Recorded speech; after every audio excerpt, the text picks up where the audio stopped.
Alrighty. So I figured, I'd share a little something with my peeps in YouTube land.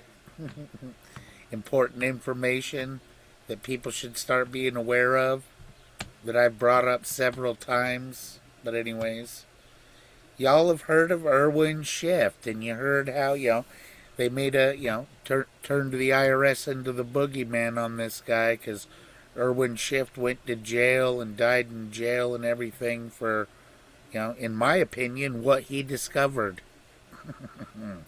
So, but this is what happens when one dude all by himself tries to tackle this shit. That's why it takes all of us.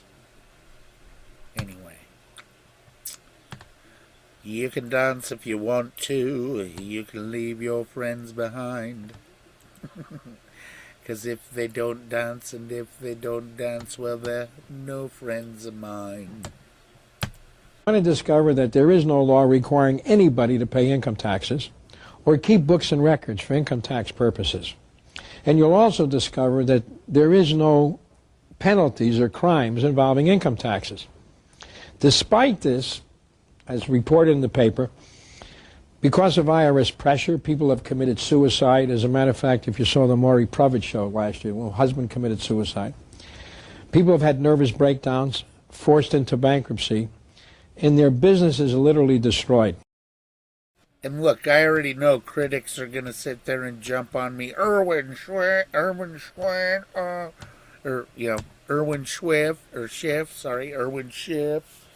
So everybody's heard of him. But anyhow, the Bible tells us to hear both sides of the story before judging the matter, lest you be a fool.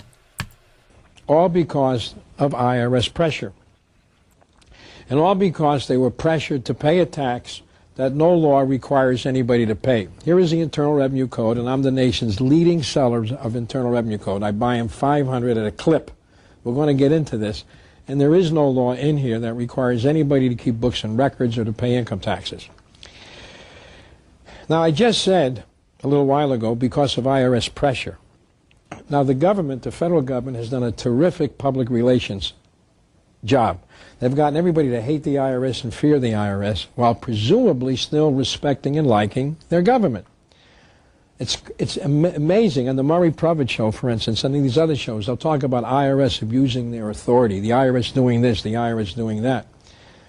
Nobody ever bothers to mention it's the government that's doing it. It would be as if I were walking around a room punching people in the nose. And the people would say, oh, Schiff is a nice guy, but his fist, his fist is terrible. As if I have no control over my fist. This is what the government has done.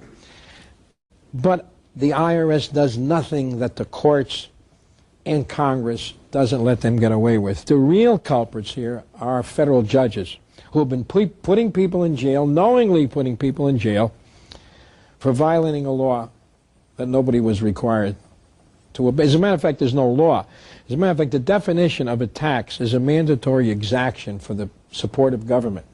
Since there's nothing mandatory in here about paying an income tax, it shouldn't even be called an income tax. The government invites contributions. As a matter of fact, when I write certain articles or pleadings to the court, sometimes I take the word tax and I put quotes around it, because technically there is no such thing as an income tax. There is no such thing as a voluntary tax. Either you're required to pay it, in which case it's a law, and if you're not required to pay it, it shouldn't even be termed a tax. And it's strange.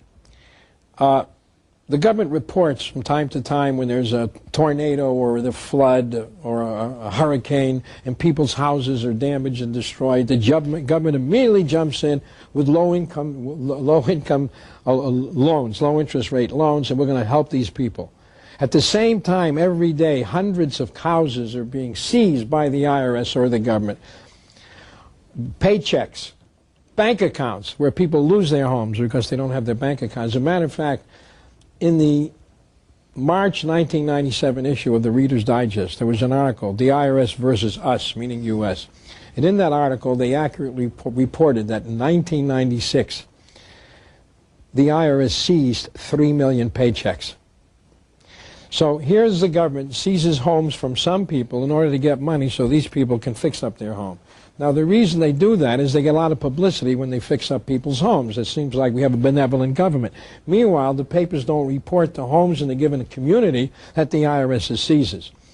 So the whole thing is nonsense. So the newspapers don't report it. In a nutshell, the IRS, the income tax, represents the greatest program of organized extortion the world has ever seen. How is it possible, therefore, you might ask, how is the government able to hoodwink 100 million Americans into paying a tax that no law requires anybody to pay? Well, the government has a lot of help. It has a lot of help from the people, the tax preparers, who the public looks to for tax advice. Your accountants, your tax lawyers, your publishing companies who publish all kinds of books on, paying the income tax. They know it's voluntary. They know there is no statute requiring you to pay. But the real beneficiaries of the income tax are the American Bar Association. They make billions of dollars litigating a law that that doesn't even exist. Make billions of dollars. And I can't conceive of a tax lawyer not knowing what I'm going to tell you today. But before we get through, I can assure you that you will know more about income tax than 95% of the accountants and the lawyers who hold themselves off as being experts. Now, the fact of the matter is that you came down here today is really unnecessary.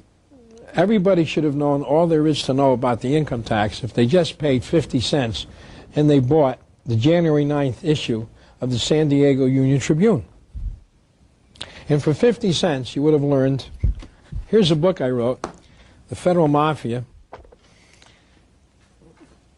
It's $30. Nobody should have to pay $30 to buy this book because they would find out everything they needed from this little article in the San Diego Union Tribune. And what happened is that on January 8th, the former commissioner, Margaret Milner Richardson, resigned. She resigned the day before. Let me read the account that appeared in the San Diego Union Tribune. IRS Commissioner Margaret Milner Richardson warned yesterday that continued public bashing of her agency may someday undermine Americans' willingness to pay their taxes voluntarily. Ultimately, she said, I worry it may have some impact on our self-assessment system. Now, there's two things she said. The payment of income tax is voluntary, and she mentioned self-assessment. Now, how many people, when they read this, said, gee, she's the commissioner. She's saying it's voluntary. I won't volunteer anymore. No, you know what they would assume? They would assume she made a mistake. Now, most Americans are, when it comes to income taxes, they have the psychological ailment. It's called cognitive dissonance, which is a psychological ailment which says that if you have a deep-seated belief of something and somebody tells you something that's contrary to that deep-seated belief, you reject it. You don't even consider it. It's like throwing a ping pong ball against your head. So many Americans believe that they're required to pay income taxes that even when the commissioner says it's voluntary, it doesn't even penetrate. You're going to find out why it's voluntary in a minute. And what does self-assessment mean? Self-assessment means you assess yourself. And unless you assess yourself, you can't even... Yeah, hey, Bob, I just, I don't know if you care about this subject or not, but anyway, I think this is important for Americans to understand. So, time to fucking rally up. The tax. Now, most people who pay property taxes know they get property tax. They don't assess themselves. The city sends an assessor down, determines your tax, and sends you a bill. Well, you know, you're going to discover, that's what the law says. If you owe an income tax, the government's supposed to send you a bill. And until they do that, you don't owe the tax. But again, how come you don't know this? Because your accountant and lawyer doesn't even bother to tell you. I want to ask you a question. How many people here, be truthful, how many people here filed a tax return last year? Come on, how many people filed a tax return last year? No, you didn't. You filed a confession. Well, think about it. If you can return a library book, you can return a lawnmower to your neighbor, but when I say return, what do you return to the government? You don't return anything. The word return first appeared in the tax literature in the Tax Act of 1862. And a return was a document prepared by government tax collectors returning to the government. I gotta find this one guy that, he says, I file a tax return every year.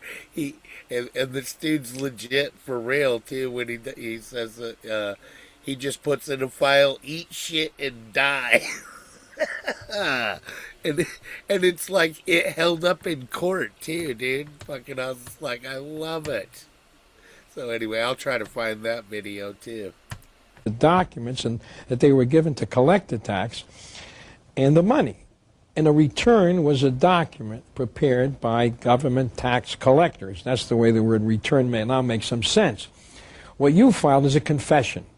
Well, think about it. Don't you confess to how much money you believe you earned, what your deductions are, and you sign that confession under penalty of perjury. But suppose the government said, hey, it's April 15th, time to get in your confessions. The American public, hey, wait a minute, I can't be required to confess. And when you go to your accountants and lawyers, do they say, now, you sure you want to confess? No. Now, did you know how many people knew that all the information they put on their tax return could be used against them? Suppose your accountant said this to you when you filled out your tax return. Now, do you realize all this information the government can use against you? They can give it to foreign governments, they can give it to various government agencies, and they can use it against you. Is it okay with you if all this information is used against you? Is it okay with you?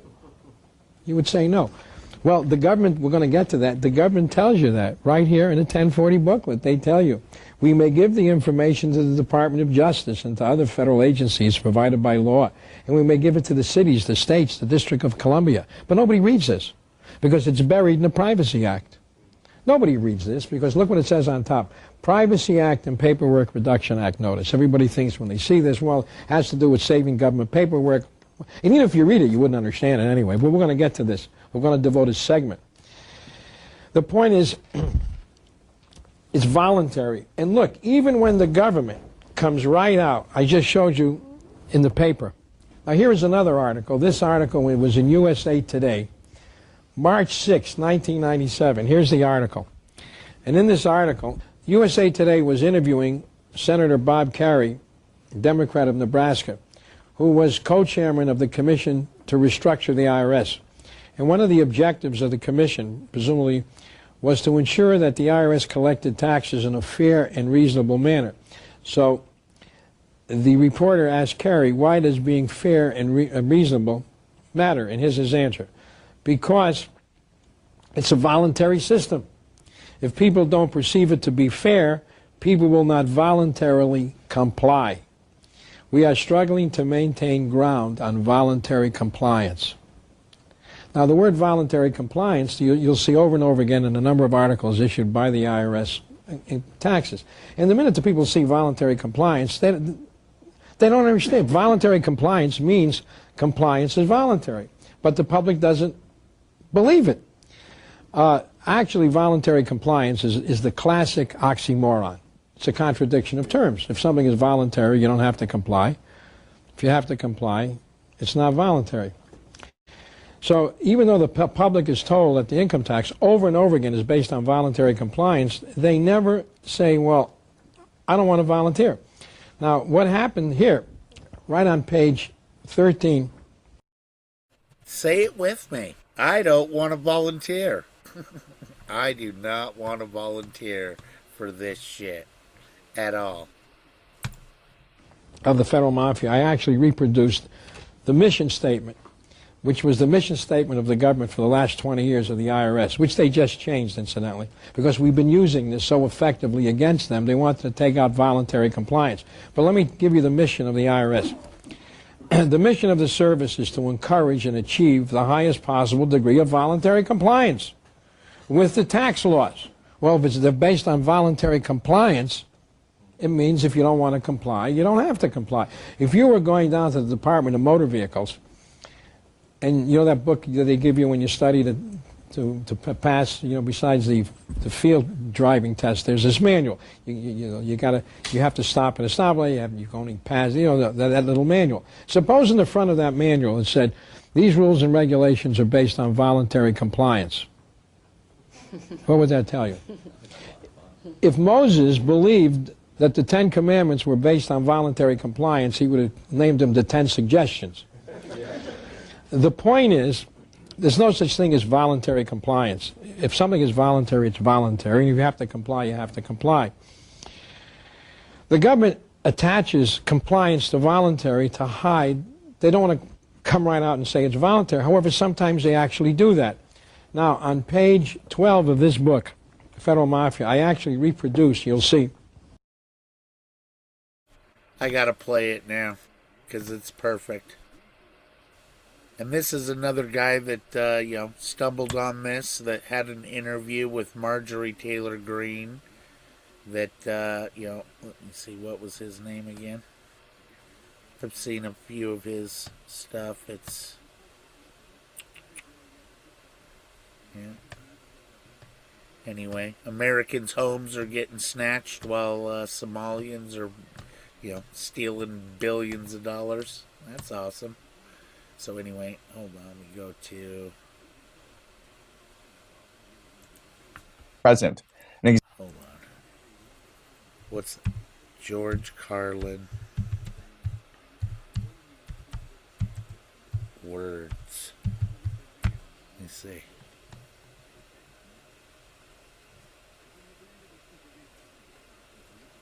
There we go. Soft language. This is the one. Adversaries have found a new way to hide through the AI tools your teams use every day. Illustrates this point It starts perfectly.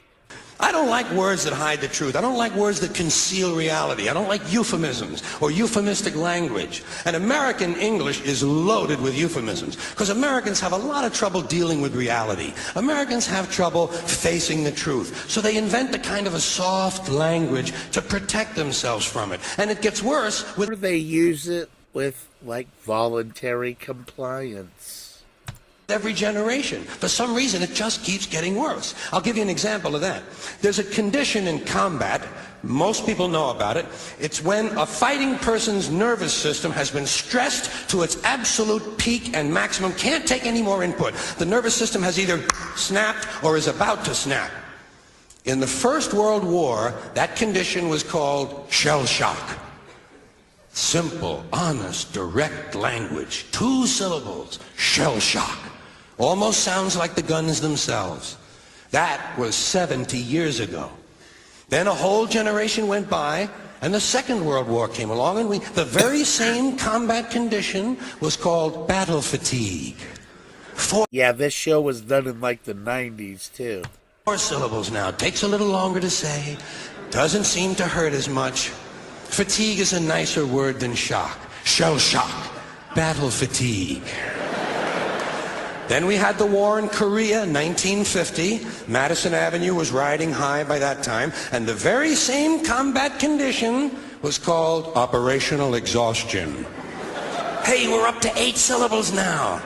And the humanity has been squeezed completely out of the phrase. It's totally sterile now. Operational exhaustion. Sounds like something that might happen to your car. Then, of course, came the war in Vietnam, which has only been over for about 16 or 17 years.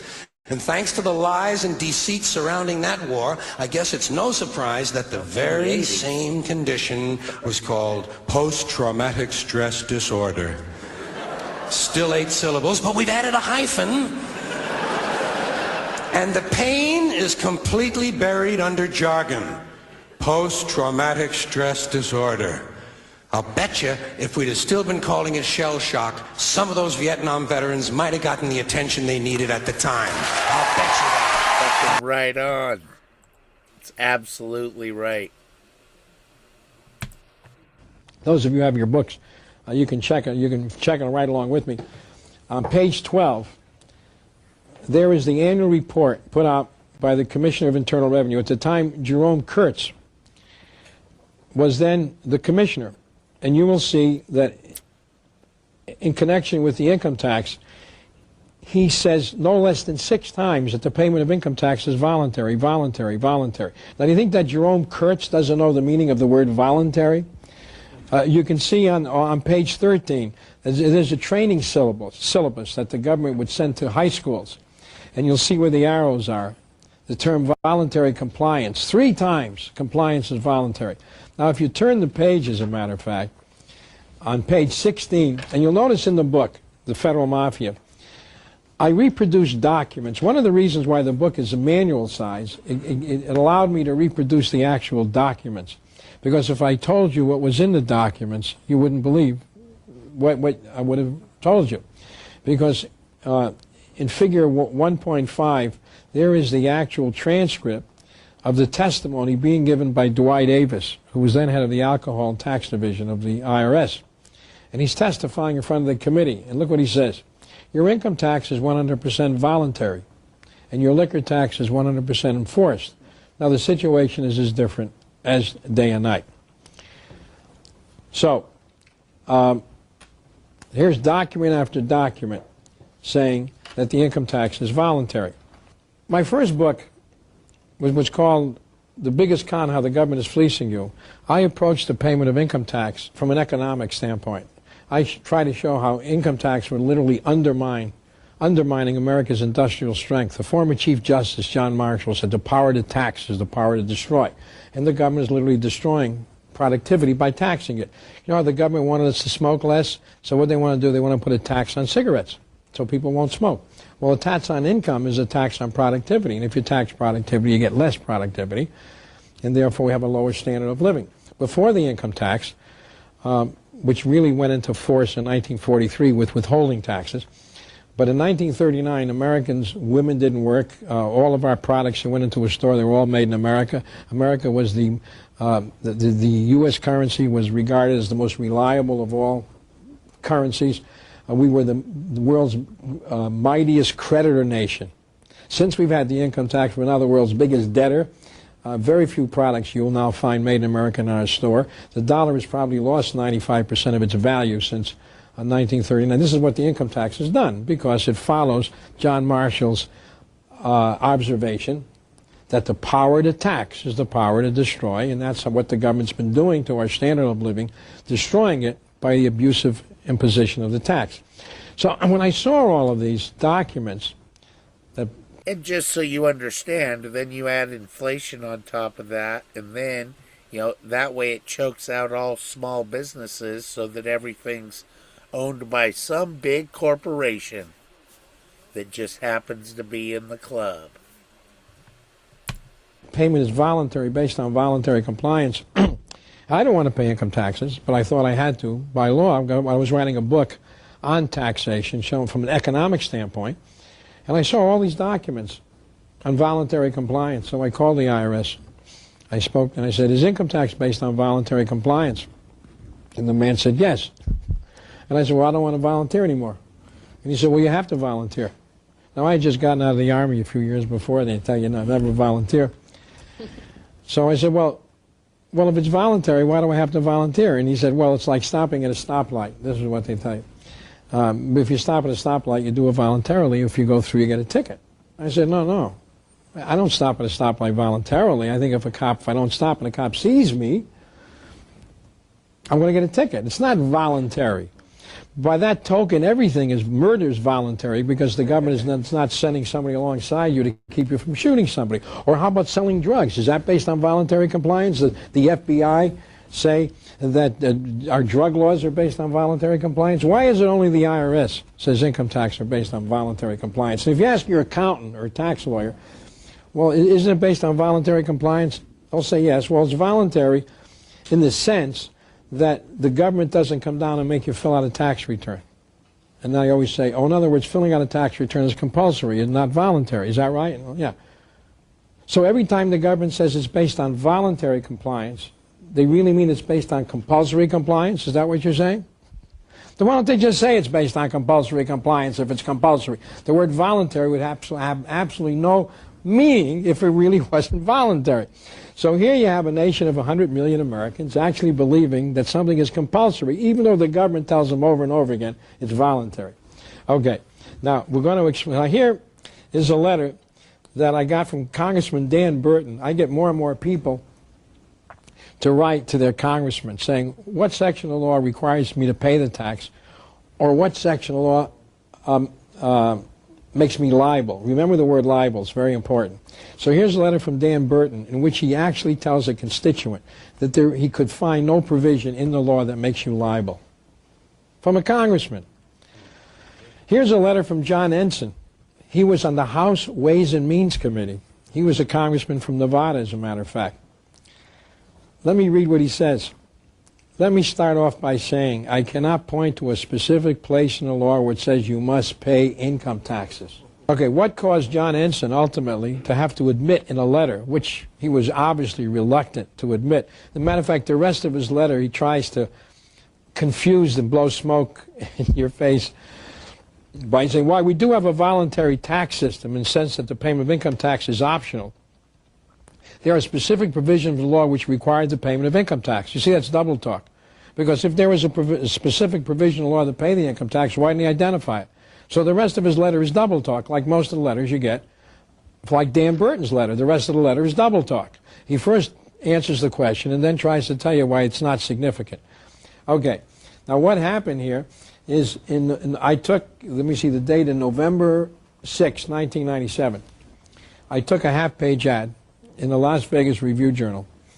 It was an open letter to Harry Reid, Richard Bryan, John Ensign, and Jim Gibbons, who were the two congressmen. And I said, if they would have a town hall meeting, I would pay $50,000 to any charity of their choice if they can produce a statute making Americans liable for income tax or requiring them to pay it. And I would donate $50,000 to charity, and I would pay the cost of the town hall meeting. And we faxed these letters to their offices. Well, obviously, they couldn't produce any such statute. And at a town hall meeting that John Ensign himself had scheduled about 2 weeks after the ad came in, he had a meeting, and at that meeting, at least there was 300 people at the meeting, and about 5 people reminded him of the ad and was pressing him to identify the law that required people to pay income taxes. He first... See, that's the whole point, keeping up, is that, you're volunteering because of intimidation. That's called coercion. That's the whole point here. This is why, our government is getting away with breaking the law because we don't, we the people do not engage. This is why everybody's so well entertained. But yeah, that's, fear is the only reason you're going to pay. You're going to file that tax return. But when you file that, when you on a 1040 form, the little box that says, under penalty of perjury, I certify that I'm a U.S. citizen, check here, blam. You just complied voluntarily. Straight up. Now you just signed a contract that says you're going to donate basically this amount of money. This is where, why you need to pay attention to at least hear what this man has to say, and maybe, go check out some of the IRS code for yourself. I said, well, I'm not a lawyer, as if you got to be a lawyer to know whether you got to pay income taxes or not. And he had the services of the Congressional Research Service. But what's funny about it, there was a reporter from the Las Vegas Review-Journal, and there was no mention of that town hall meeting in the newspaper, because the reporter would have been forced to report on by the fact that John Ensign couldn't produce a law that required you to pay income taxes. And as a matter of fact, we had trouble even getting this letter after we reserved the space into the Las Vegas Review-Journal. As a matter of fact, when the Las Vegas Review-Journal accused me in an editorial of inviting people to break the law, we called and said, look, because I have a radio show, of course, in Las Vegas, and I said, look, just produce a law that requires people to pay income taxes, and I'll apologize, call in all my books, and I'll get off the and get a job at McDonald's. And I had more and more people calling the Las Vegas Review to produce the law, and finally they got so irritated, they said, look, you got to pay your income taxes, and that was their answer. But they couldn't produce the law. Okay, so, yeah. And this is one of the reasons, of course, why the American public doesn't know any of this. I just came back. See, and that's what I'm, trying to help. I'm learning myself, but we can all learn together how to correctly, through proper procedure, with honor, and in completely lawful manner, learn how to engage properly and enforce your rights and enforce this legal document called the Constitution. If you don't know how to enforce it, there's a law called the Law of Lache I'll just show it to you. The law of Lache. What the hell? No. The doctrine of laches is an equitable defense that bars a plaintiff from pursuing a claim if their unreasonable, negligent delay in bringing the lawsuit causes prejudice or unfair disadvantage to the defendant. It acts on the principle that equity aids the vigilant, not those who sleep on their rights. So, anyways, that's why if you don't engage and enforce your rights, you're giving them up I legally. was in Portland, Oregon, and I actually had a scheduled meeting with the reporter, the tax reporter at the Oregonian. And when I say you're giving them up legally, I'm talking about in actual law. And the day before the interview, he called to cancel the interview because apparently the head of the business department, and they didn't want What up, Tucker? that interview. I've actually been interviewed by newspapers thinking that a lot of this stuff I'm going to tell them is tax protest, kooky stuff, and they don't even report it. Sometimes they even deny I was ever there. So this is why the American public is really in the dark, because the traditional media, especially print media, doesn't want to print any of this stuff. Okay, so now. And isn't it odd that, paying taxes literally has just become a tradition? So any organization that's going to put tradition equal or even of more authority than the Word of God, you should know they're satanic. Is there anybody here, after all of these documents, is anybody here who doesn't believe the payment of income tax is voluntary? I've given you government document after government document. We've shown you letters from congressmen. Now, the trick is, even though you know it's voluntary, that's not going to protect you. You have to develop procedures for protecting yourself from a crooked and criminal government. What's the title of my book? The Federal Mafia. The Federal Mafia. Now, anybody who reads my book and is familiar with this does not consider that title to be an exaggeration, because the back of my book, of course, says, a book that will convince you that organized crime in America begins with the federal government. The federal government has been literally extorting income tax from the American public, also running the world's biggest counterfeit ring, because all U.S. coin and currency is counterfeit. The Constitution requires only gold and silver. And you're going to discover, unfortunately, Social Security is a chain letter. There are no trust funds, even though they claim there are trust funds. There are no trust funds. And, of course, the IRS runs the world's biggest fence. I will actually totally agree with them that it's, Social Security and all of that shit.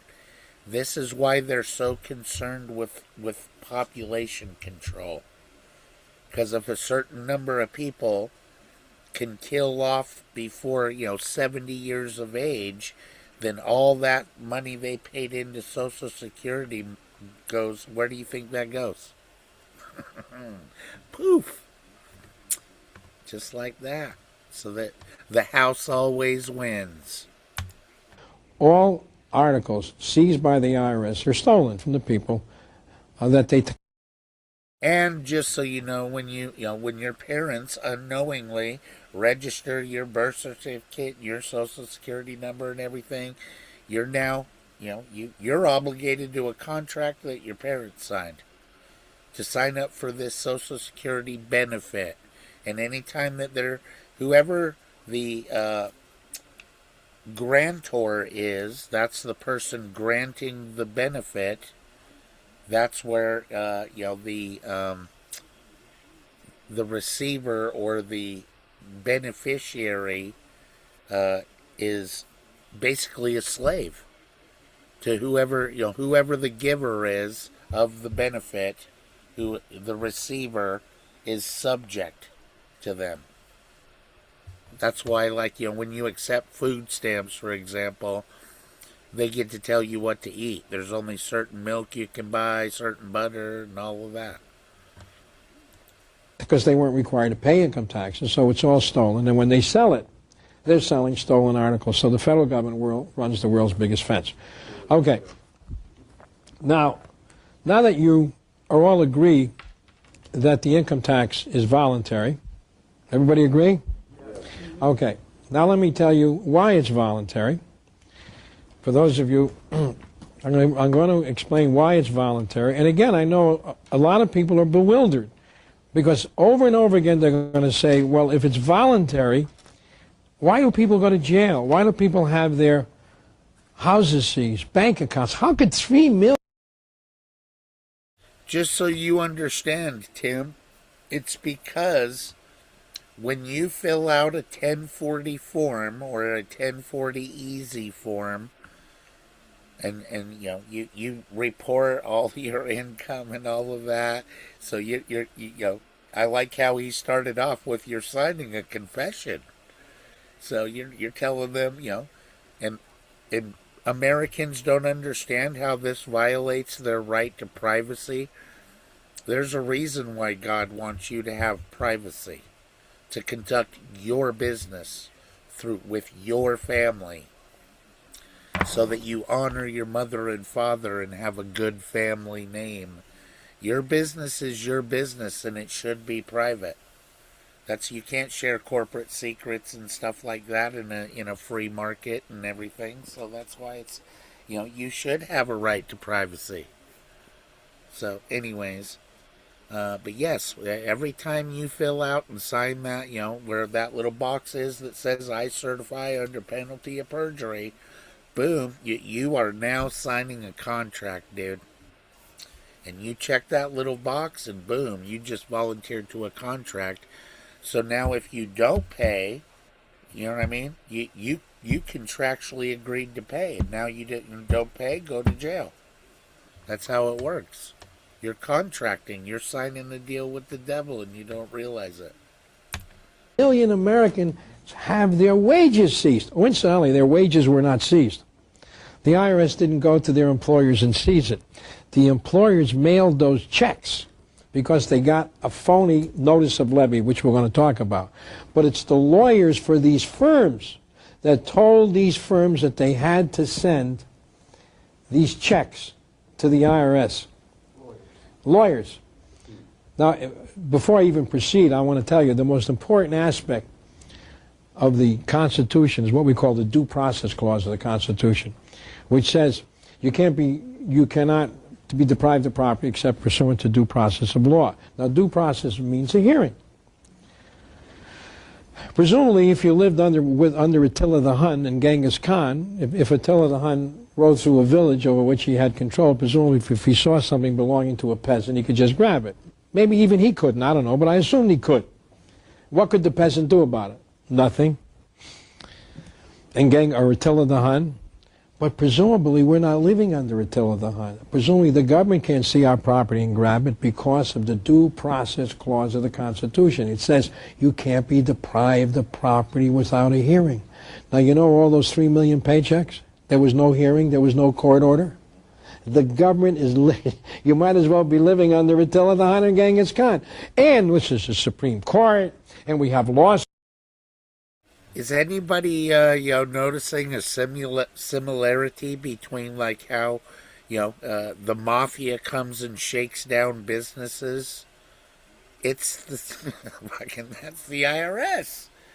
And you think it's a coincidence that, the 13th and 14th Amendment, that's the real reason we fought the Civil War, comes directly out of Roman civil law.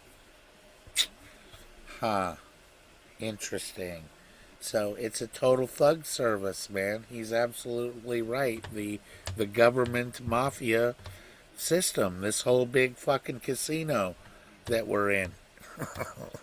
And at any point, if Americans all just went, hey, wait a minute, we don't want to play this fucking game anymore. There's no way to win.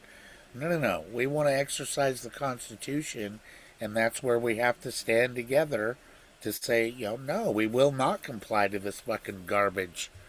You know what I mean? If roads need fixing, then you need to show the American public the whole fucking job proposal. Straight up. We need to be able to see everything totally on the books in this digital age. There ain't no reason we can't see everything.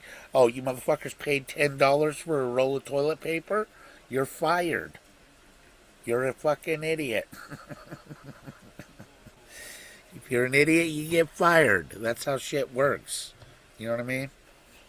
So, anyways, all of it, that's how everything needs to be. We're totally able to do it. But, that's where people gotta quit being pussies.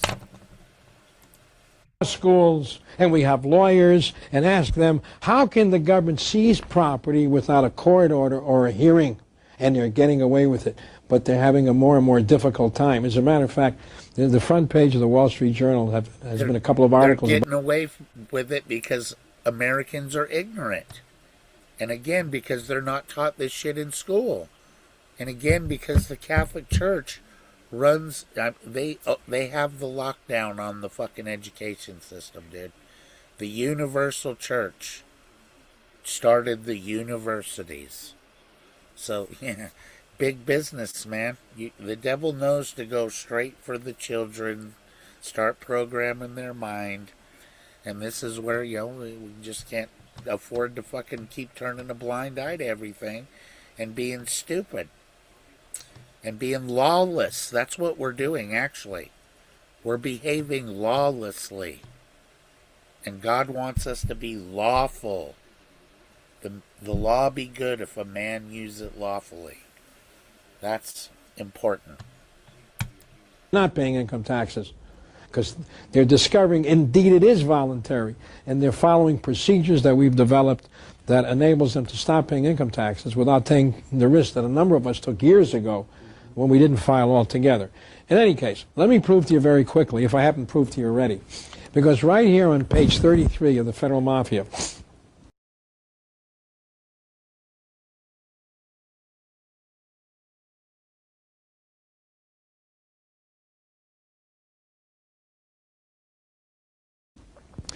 I have an excerpt from the Handbook for Special Agents. This is the IRS's own handbook, and I'm going to read from paragraph 342.12. It says, an individual taxpayer may refuse to exhibit his books and records for examination on the grounds that compelling him to do so would violate his right against self-incrimination under the Fifth Amendment and constitute an illegal search and seizure under the Fourth Amendment.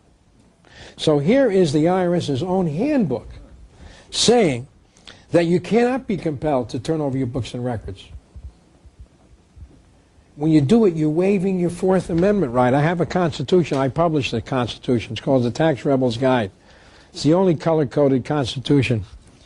And let me read you from the Fourth Amendment. Now, think of all the people who go down to IRS offices with their books and records. Sometimes they haven't come back for month after month.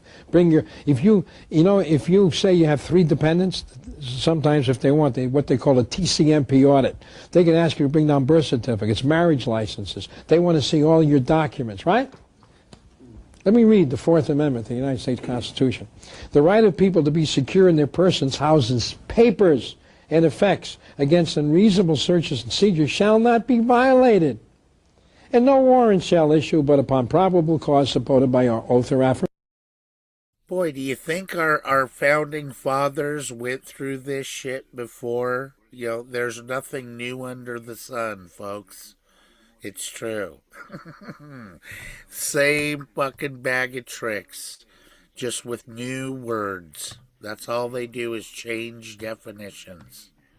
That's it. Information. In other words, the government has no right to see your papers.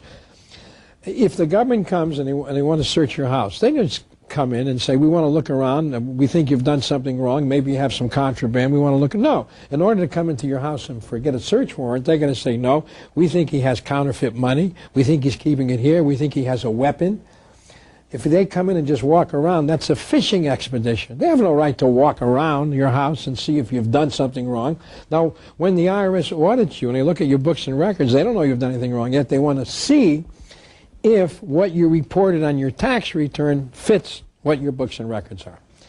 Now, we're going to teach you how to file a zero return, how to pay no income taxes. And some people will say to me, well, do you think I can get away with it? Or they think they're taking a risk. All right. Leona Hemsley paid $50 million, listened to her accountants and lawyers, filed a tax return, turned over her books and records, and what happened to her? She went to jail. She went to jail because she listened. You're going to find out how she could have stopped that just by adding a little thing to her tax return. How about Pete Rose? He listened to his accountants and lawyers, paid $100,000, and he went to jail. That shows you how dangerous it is filing a traditional return. Now, you might say, well, they didn't tell the truth on their tax return. Well, I'm not sure if they did or they didn't. But I know two people, Don King and Jerry Lee Lewis, the band leader. They both were charged with tax evasion also. Cost them both over $200,000 to defend themselves, and they were found not guilty. So here's the jury saying, hey, the information in their tax return wasn't false, but that didn't prevent them from being prosecuted. And while most of the people who are charged with tax evasion get convicted, a number of people are found innocent. So that's proof that the government can prosecute you with your own tax return, even if the information is not false. So that shows you, but by filing a tax return the way we're going to show you, that can never happen to you. And this is why you should be aware, like any time, like if cops come up and start questioning you and shit, immediately you should be like, do I need a lawyer?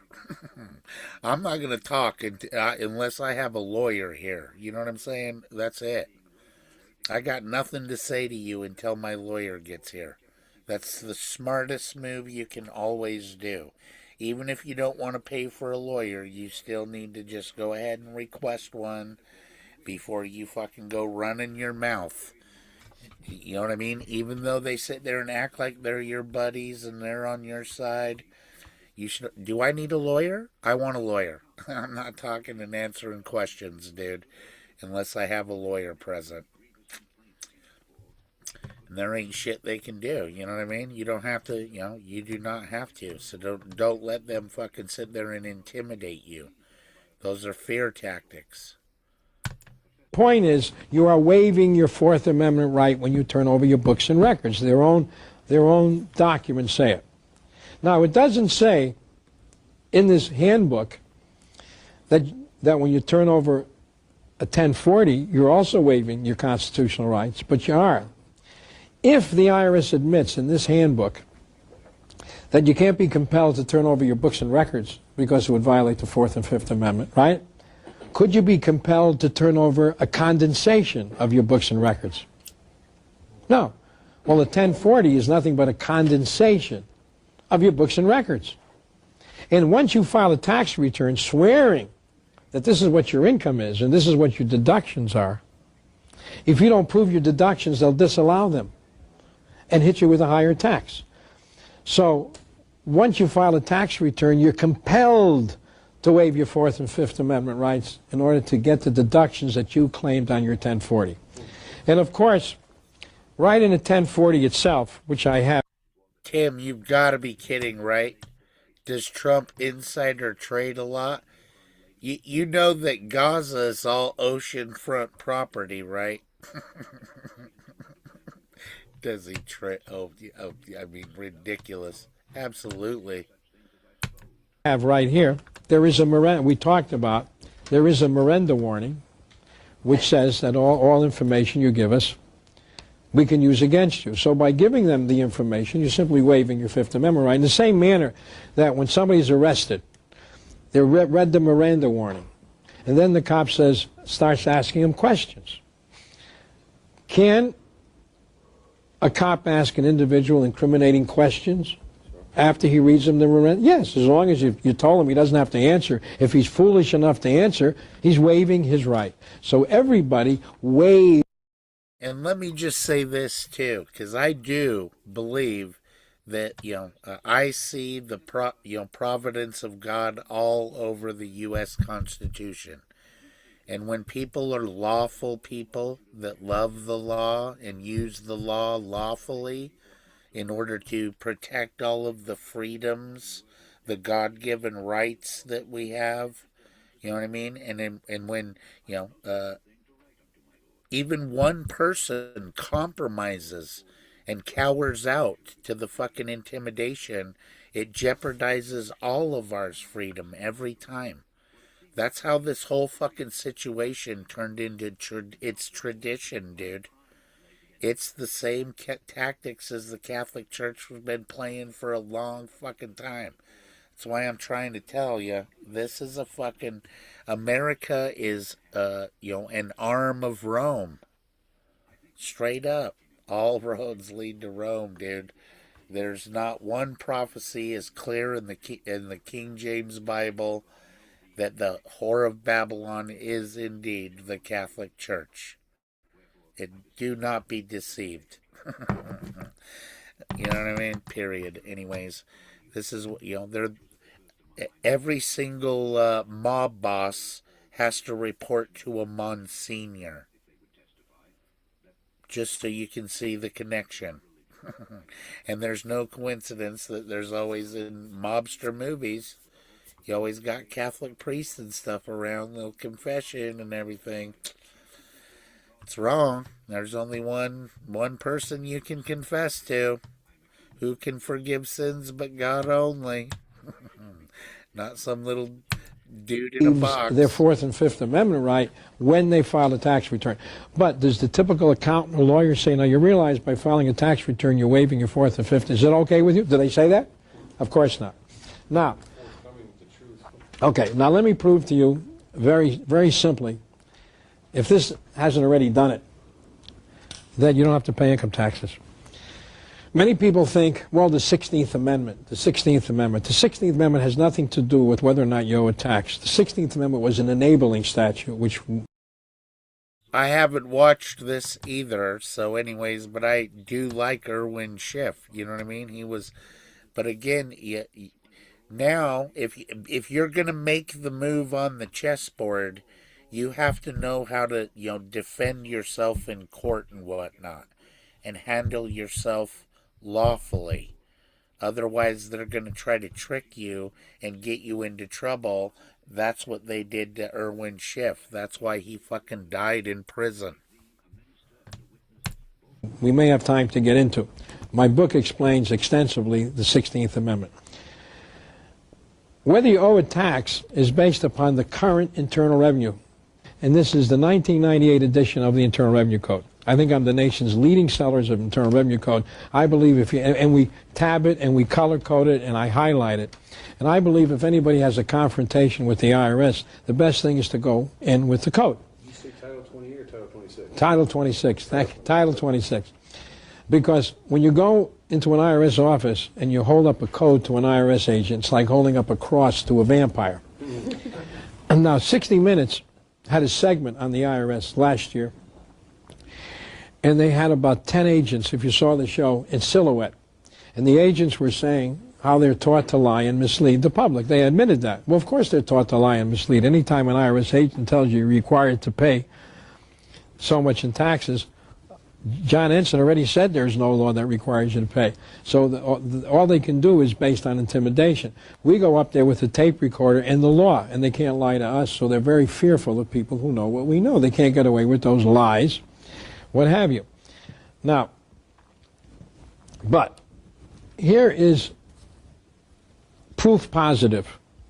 And proof positive that most of the federal judges in this country, I had the honor of being nominated for President of the United States at the Libertarian Convention in 1996. And I said something. I said, if the American public knew what was going on, practically every federal judge in the country would be behind bars. That sounds inflammatory. It sounds... Amen to that. And guess what? Would anybody like to run a check on how many federal judges are Jewish? Interesting. Irresponsible. Bet you they're Jewish or Catholic. And on the rebroadcast, I said that during a debate between the candidates. C-SPAN bleeped it out of the... So I have the honor of being bleeped out from a political convention. You couldn't hear what I said. Now, let me prove that to you. If you take the Internal Revenue Code and you look in the index, it has nothing to do with the 16th Amendment, because all taxes that are required to be paid are contained in the Internal Revenue Code. Now, there's an index in this code, and I just went to alcohol taxes, and you will see there are three subheadings: liability for, payment of, and penalties. So if I were if I distilled alcohol, and I could say, well, where am I liable for the tax? Section 5143. What section requires me to pay it? 5142. And penalties. As a matter of fact, I have all of these red codes on my tab cover taxes for which you're required to be paid. For instance, Section 5703 has to do with tobacco taxes. And let me read what it says. The manufacturer of or importer of tobacco products and papers shall be liable for the tax imposed, and such taxes shall be paid on the basis of a return. Now, you can ask any accountant or lawyer, show me where in the code there's a provision where it says those people who have income shall be liable for the tax and shall pay the tax on the basis of return. It's not here. And as a matter of fact, I've heard funny stories. One man called my shortwave show and said he went to his tax lawyer who'd been doing his taxes with the code. And he said, you know, I got an early shifts material. He says, show me what law in here says I got to pay the tax. You know what the tax lawyer said? It's an unwritten law. So my son Peter... Just in case anybody wants to ever look anything up anytime they want to on any law, they have to put everything in writing. So I'm telling you, even the unclean spirits must obey him.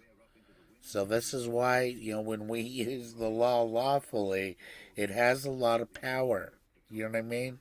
And, you know, our Father, who art in heaven, he is a judge. That is his profession. And he loves his job. So maybe he wants us to get into the family business and judge righteous judgment. I don't know. Another wild theory of Brandon's. Anyway. We'll ask him what year the unwritten law was enacted. I myself, we had some fun with this on my radio show, and I said, yeah, if you walked into his law library, it'd be a bunch of empty shelves. That's for all the unwritten laws that he keeps track of. The fact of the matter is, here is tobacco taxes, and you'll see in the tobacco tax section, liability for tax, penalties. Penalties are very important. There has to be a penalty section, because if there are no penalties, there's no law. And penalties are very important. For instance, suppose a municipality passed a law saying it's illegal to spit on a sidewalk, but there's no penalty, no fine, no imprisonment. There has to be a penalty. Now, in the code, there's what we call occupational taxes. And again, under if you met gun manufacturers, bookmakers, liability for, payment of, penalties. Penalties are very important. Now, in the code, there is an income tax section. Here it is. Now, if you go to the income tax section, here it is, the income tax section, there are 3 columns, and you will not find in there any entry for penalty, payment, or penalties. Liability, rather. There is no section for liability, payment, or penalties. Now, what would that tell you? There is no law. Now, this is very important because we use this. This is very important. In the index here, we actually have a section that says liability for tax. And you can see all the taxes for which you could be liable. Occupational taxes, aviation fuel taxes, cigars, excise taxes, distilled spirits, employment taxes, firearms taxes, foreign insurance policy taxes, highway motor vehicle. I know you're not going to believe me, so I'm going to ask this young lady right here to look through here and see if you can see an entry for income tax.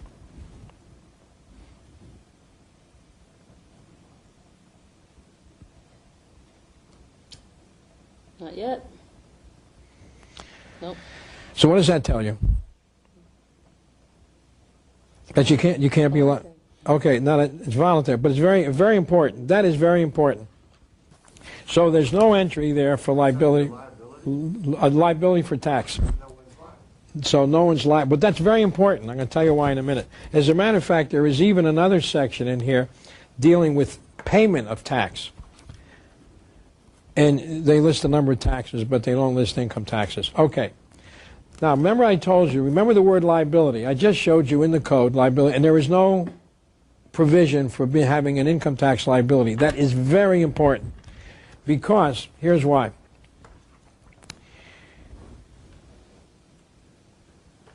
Here is where the government actually tells you you don't have to pay income taxes. They literally tell you that right in the 1040 booklet. Because in a 1040 booklet, you have, I'm going to go back to the Privacy Act and Paperwork Reduction Act notice. This is the only official page in a 1040. All of the rest of the 1040 is designed to mislead you into thinking you have to pay the tax. But officially, the government has to, there was a Privacy and Paperwork Reduction Act notice passed by Congress. And what that said is this: any government agency that asks you to give them information, number one, must tell you whether giving the information is voluntary or mandatory. Otherwise, any bureaucrat can send you a letter saying, tell us all of this stuff, and how would you? And I'm going to just say this because, obviously I don't know everything. I'm, learning as I go as well. So, but, I suspect that God has, loaded the Constitution and the founding of America's laws to our advantage. The deck is already stacked to our advantage if we will obey and behave lawfully. Whether you had to do it or not. And they have to tell you whether giving the information is voluntary or mandatory, and they got to tell you what will happen to you if you don't give it. And when they submit it to they get what is known as an OMB number, and I'll show you where it is on a tax return. In my book on page 274, you will see a zero return, how I fill it out. But up in the right-hand corner of the tax return, you see an OMB number right up there. Now, if you ever get a letter from the IRS or the government asking you for information, if there's no OMB number on that document requesting information, it is actually a bootleg document. And in the law, it's identified as a bootleg document. In other words, how would you know if some bureaucrat sends you a letter whether you have to give them back the information? No. If there's no OMB number on that document, and if they don't tell you whether the giving the information is voluntary or mandatory, you can throw it in the ash can. Now, to show you how fraudulent the Privacy Act and Paperwork Reduction Act notice in the 1040, to show you how fraudulent it is, let's compare it to one that's honest. And that's this Form 730. A Form 730 is the return that bookmakers fill out to pay the federal wagering tax. There is such a thing as if you're a bookmaker and you take in $100,000 worth of bets, you're supposed to pay, I think, 2%. And bookmakers pay a tax on their gross wagers. Now, when the tax was first passed about 25 years ago, the Supreme Court ruled that the federal wagering tax on bookmakers was illegal, because while being a bookmaker wasn't a federal offense, if a bookmaker paid the tax, that information could be made available to the states, and he could be prosecuted under state law for being a bookmaker. So the Supreme Court declared initially the federal wagering tax unconstitutional. So then, in order to collect the tax, what the government did is told the bookmakers that the information they provide cannot be used against them. So right on the federal wagering tax return, it says the information may not be used against the taxpayer in any criminal prosecution. So what the government would have to do if we really wanted to make the payment of income tax compulsory is say the information can't be used against you. So that's proof there's a big difference between a compulsory tax that you'd have to pay. If you have to give the government information, you want to read it? Somebody may not believe me. See what it says right there? May not be used against the taxpayer in any criminal proceeding. Okay. Now, Leona Hemsley, of course, the first document the government introduced and used against her was a tax return. Now, Leona Hemsley was prosecuted because the government said she did not report on her tax return some $3 million that her businesses spent fixing up her house in Greenwich, Connecticut. Therefore, her tax return was fraudulent. Now, let me tell you very quickly how her lawyer could have stopped the prosecution. In order to prosecute Leona Hemsley, they had to put her tax return in, right? Now, only information voluntarily given can be used against you. In other words, suppose the government twisted my arm, and I confessed to something, because they were going to break my arm off, and I confessed. Is that confession worth anything? No. It was under duress. Now, Leona Hemsley believed that if she didn't file, you believe if you didn't file, you'd probably go to jail for not filing. Is that right? That's what most people believe. Eventually, or Yeah, most people believe that, and I went to jail, as a matter of fact, for not filing, and a lot of other people went to jail for not filing. And as a matter of fact, a number of people in New York, in the Second Circuit Court, in the Second Circuit where Leona Hemsley was prosecuted, the judges in the Second Circuit, which is the worst circuit in the country, said that it's not a return unless it contains information from which a tax can be computed. You see, in those days, I had filed Fifth Amendment returns. I took the Fifth to all that information, knowing it could be used against me, because there was a case in 1928, and Oliver Wendell Holmes said you could take the Fifth, since all information could be used against you. But modern judges disregard and they misstate what Oliver Wendell Holmes said. What they said, what Oliver Holmes said, is that you can only take the Fifth in connection with the source of your income. But you had to report the income itself. Now, I want to show you how silly this is. How many people know who Aldrich James is? He was the spy who worked for the CIA, but was also a Russian spy. And one year he got $1 million from the Soviet Union. Now, a lot of people don't know, but it was reported in the paper that Aldrich James was convicted not only of espionage, but tax evasion, because he didn't pay taxes on the $1 million that he got from the Soviet Union. Now, how could Aldrich James have reported that money so he wouldn't go to jail for tax evasion? He would have had to report it. So presumably Aldrich James, who worked for the CIA, would take his tax return and say, okay, I got $75,000 from the CIA, whatever their salary is, and I got $1 million from the Soviet Union for selling them secrets. Now, could he have done that? Could he have? Well, don't you think his bosses at the CIA would be on him the next day getting him for espionage? Well, how could he have reported it? Now, you know what our judges would say he could have done? He didn't have to report the source. So presumably with Aldrich James, according to our judges, he said, I got $1 million miscellaneous. Fell out of the sky. Yeah. Well, don't you think they'd be on him the next day? What do you mean miscellaneous? Where'd you get it? Well, I had some cash stands in these, what do you call these out there markets, these flea markets. And even if he wanted to pay the tax, what account would he write a check against? The whole thing is ridiculous. And Pollard also, who was a spy who sold secrets to Israel, presumably, he also was charged with tax evasion, as well as espionage. How could he pay the tax on the money he received? I'll show you how ridiculous. And John Gotti, remember, he was prosecuted for tax evasion. Now, how could Gotti, suppose Gotti spent $3 million buying dope, and he had, and he said he got $20 million for it, but he had 3 assassins that wiped off, he paid $75,000 to assassinate. He had 15 cops on the payroll. What was he supposed to send everybody a 1090? I mean, how could he fill out a Schedule C and report that illegally? And nobody bothers to point out that how nonsense this all is.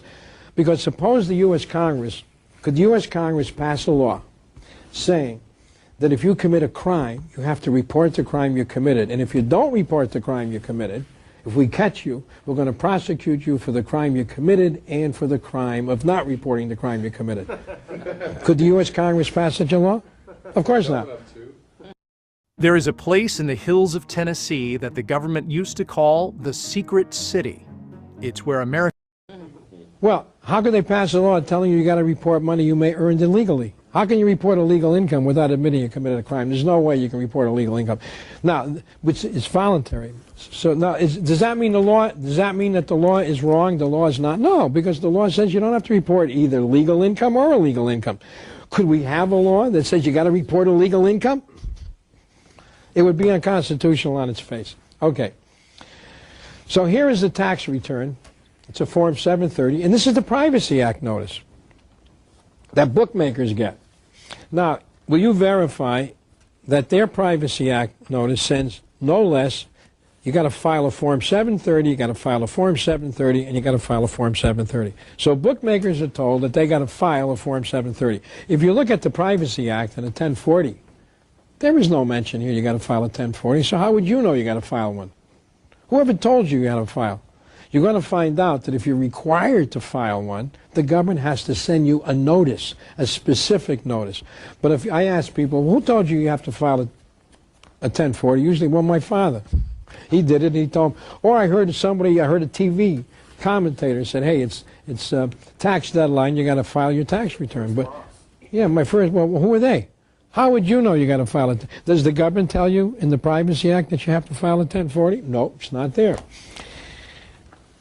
Now, in addition to everything, on the Form 730, which bookmakers use, it says you must file a Form 730 and pay the tax on wagers under Section 4401. So they identify the specific law where bookmakers have to pay the tax, and later it says, and Section 4412 makes you liable. So bookmakers are told the form they got to file, the provision of the law requiring them to pay, and the provision of the law that makes them liable. And they're told that all information they provide can't be used against them. Now, Americans, on the other hand, are told all the information you provide can be used against you. In addition, there is no mention here that you got to file a 1040. And now I'm going to show you there are 3 places on here where the government tells you you don't have to file. The first place is when they read you a Miranda warning. The minute the government tells you we're going to use all this information against you, that's tantamount to telling you you don't have to give us the information. But let's see how the government deals with the question of liability and payment. Does the government come out and says, hey, there's no law saying that you have to file? No. What they have to do is confuse you into thinking there must be a law requiring you to file and pay. So here's where they do it, and they do it right here. They say our legal right to ask for information is Internal Revenue Code sections 6001, 6011, and 6012. And their regulations. Now listen to this. They say you must file a return or statement for any tax you are liable for. You must file for any tax. They don't say you must file an income tax return pursuant. You must file for any tax you are liable for, but they don't tell you the code section that makes you liable. Now, as bookmakers are told the code section that makes them liable is Section 4412. So they're telling you right here that you got to file a return for any tax you were liable for. Is that right? So now you go to the code and you look for liability for tax, right? And you find out what tax you might be liable for, right? Do you manufacture alcohol? So then you're not liable for alcohol taxes. You manufacture cigars or cigarettes? No. How about you sell foreign insurance policies? No. How about tobacco products? Well, can you find any tax? Can you find an income tax there? You looked before and you couldn't find it. So if the government tells you right here that you must file a return for any tax you are liable, and you go to the code and you can't find where you're liable, what has the government just told you? You don't have to file. Now, there's no liability. Now, in other words, and I'll tell you something else, none of these particular sections, Section 6001, 6011, 6012, have anything to do with income tax, as a matter of fact. If they did, they would be in Subtitle A. You see, the income tax, the Internal Revenue Code is divided into Subtitle A, B, C, D, E, F. Subtitle A has to do with income tax. So any provision having to do with the payment of income tax would be in Subtitle A. None of these provisions are in Subtitle A. I know I digressed a little bit, and I'm reminded I never finished explaining how Leona Hemsley's lawyers could have stopped her prosecution the first day it opened. Because in order to prosecute Leona Hemsley, they had to get her tax return in. And the only information you can use against anybody in a criminal trial is information given voluntarily. Now, we all know that Leona Hemsley believed she was required to file. Matter of fact, I went to jail myself for not filing, and the Second Circuit Court of Appeal, in sustaining my conviction, said that you have to file a return and give information to the government from which a tax can be computed. Leona Hemsley might have even read about me going to jail for not filing. So she believed she had to file, and I'm sure her accountants and lawyer told her she had to file, and she believed she was required to file, as most people believe. So Suppose her lawyer, when they went to introduce her tax return, said, well, Your Honor, Miss Hemsley introduced this, she filed this return because she was required to file, and therefore all the information is compelled, and therefore it cannot be used against her. What would the judge have had to rule in order to get a return in? He would have had to rule she filed voluntarily. And then her lawyer could have said, yeah, but in the case of Irwin Schiff, you said he was required to file unless it contained information. And the lawyer could have had 4 or 5 cases in the Second Circuit where they said you're required to file. He could have kept her return out, and her trial would have collapsed. She never would have gone to jail where she's a felon. But why didn't her lawyer do that? It's very simple. Then the lawyers wouldn't have made the $10 million they made because she went to trial and she had to file an appeal. You mean to tell me that her lawyers didn't understand that they could have used that against her?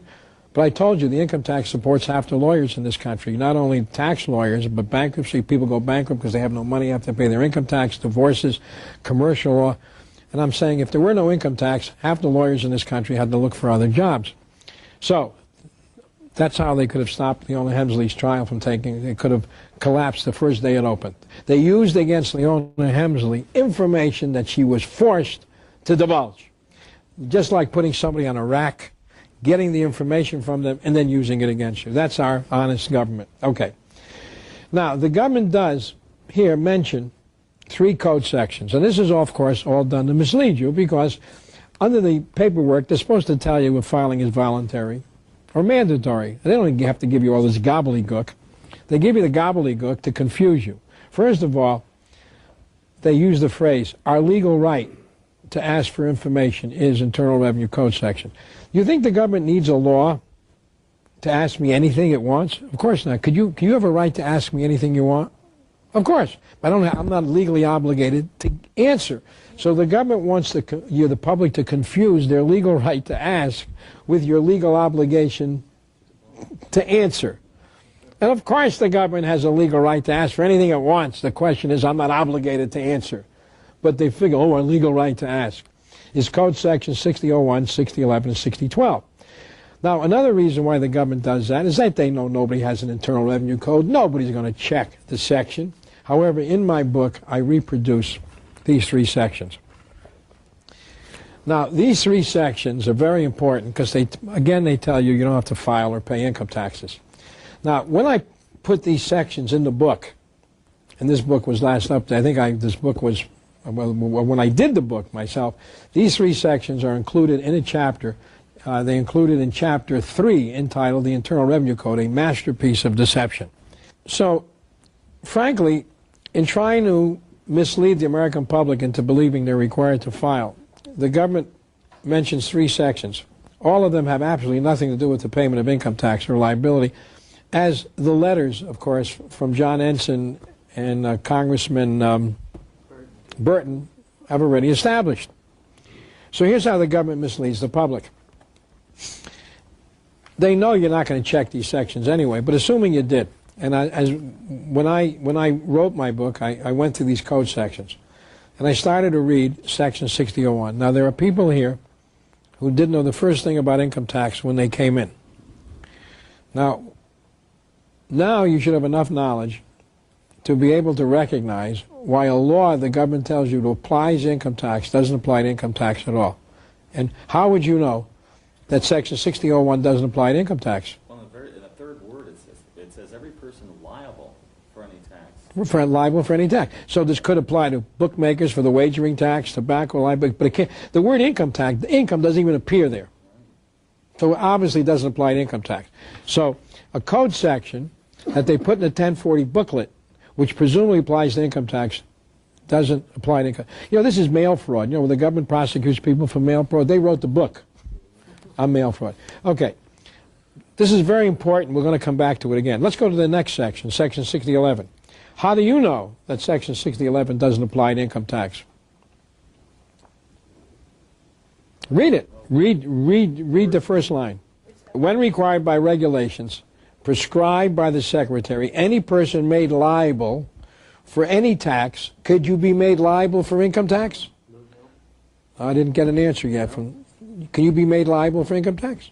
No. We just checked. So neither of these 2 sections, right, apply to income tax. So let's check the third section mentioned in the privacy, Section 6012. You see it There. It says, now there's no mention of liability or payment in Section 6012. And all Section 6012 says is that tax returns shall be made. The word shall, if you check a Black's Law Dictionary, is not permissive. It can be may. It can be interpreted as may.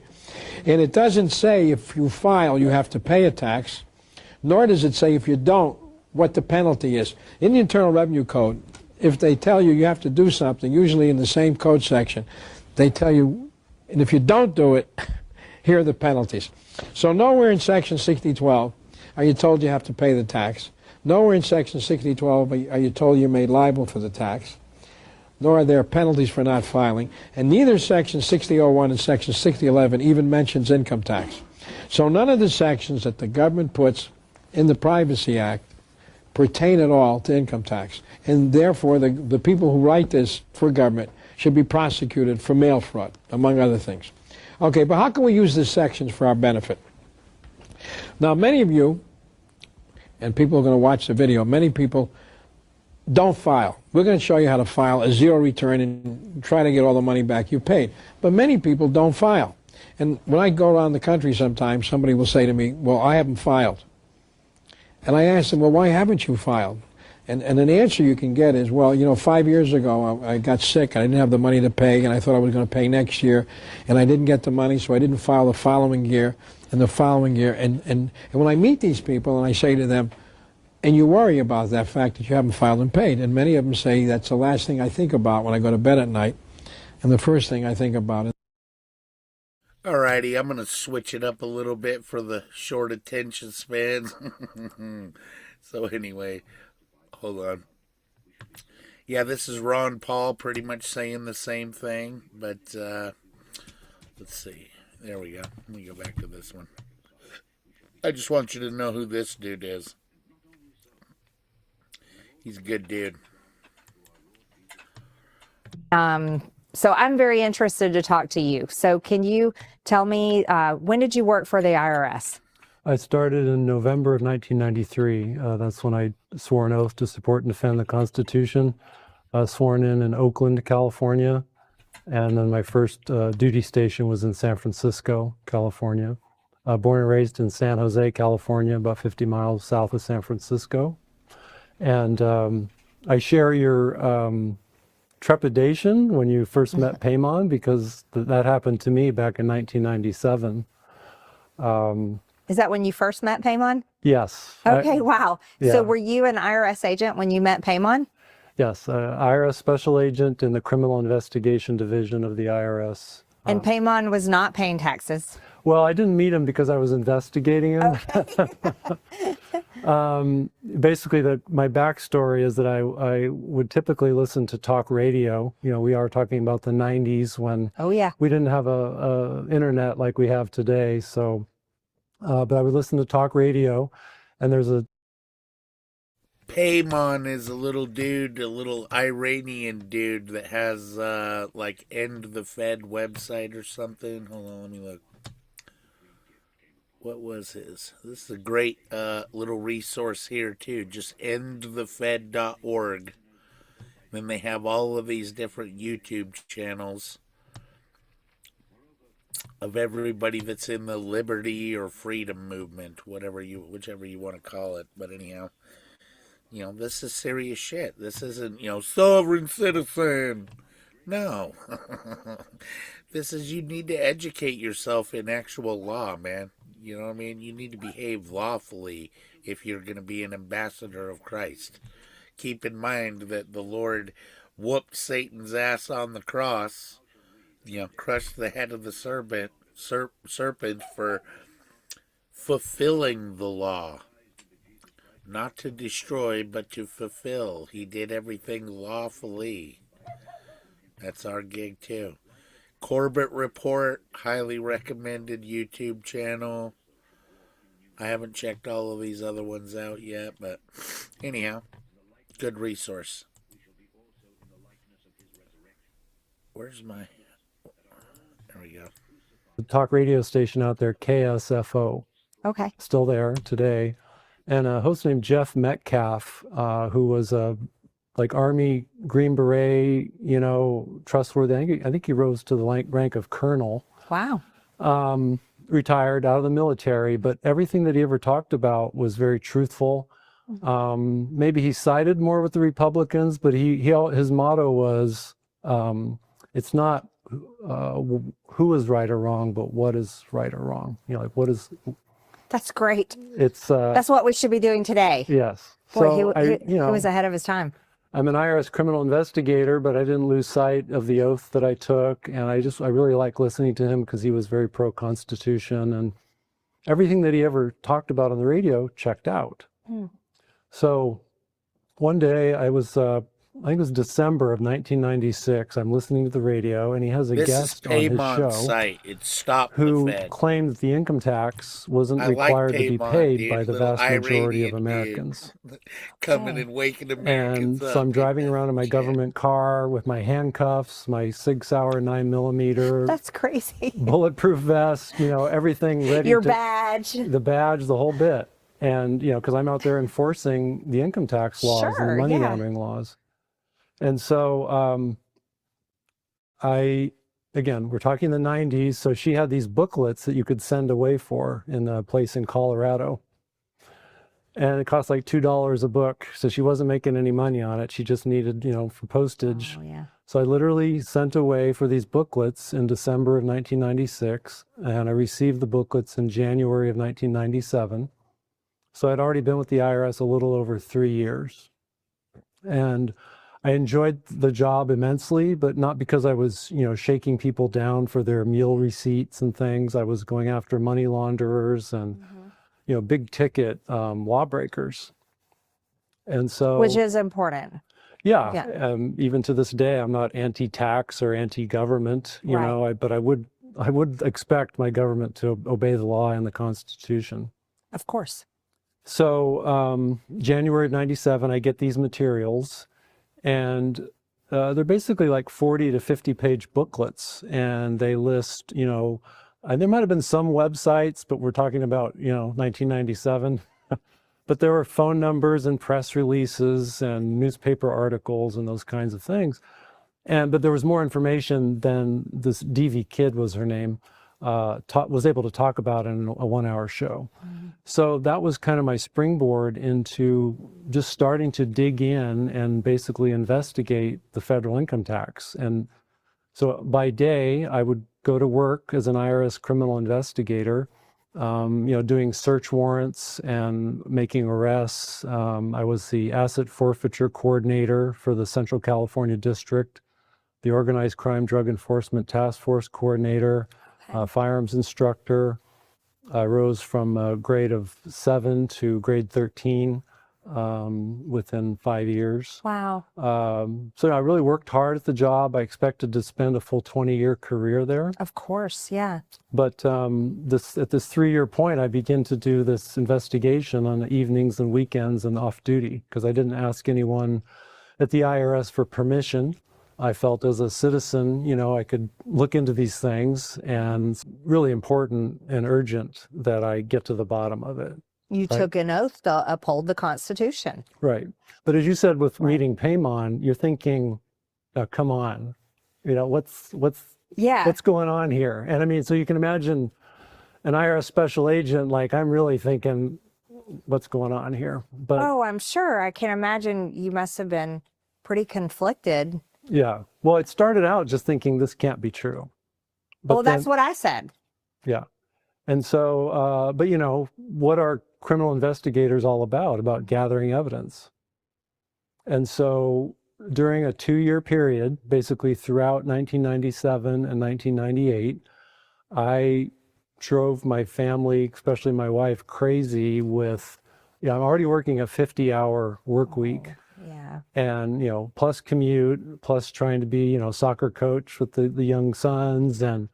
But meanwhile, I'm going to the law library because it's not like today where you can just get on the internet and do word searches. No, it was much more complicated. So I'd, you know, go up to the San Francisco Law Library, the San Jose Law Library, the IRS's own law library, just researching, going to regular libraries and buying books, renting books, checking out books. That's incredible. You were basically pursuing your own law degree. I felt like it bet. after a while. And I also realizing, though, that even though I was a certified public accountant at the time, I had gone through the IRS training, 16 weeks of training at the Federal Law Enforcement Training Center, Okay. continuing ongoing training while an IRS special agent. Yet the things that I was learning were never taught.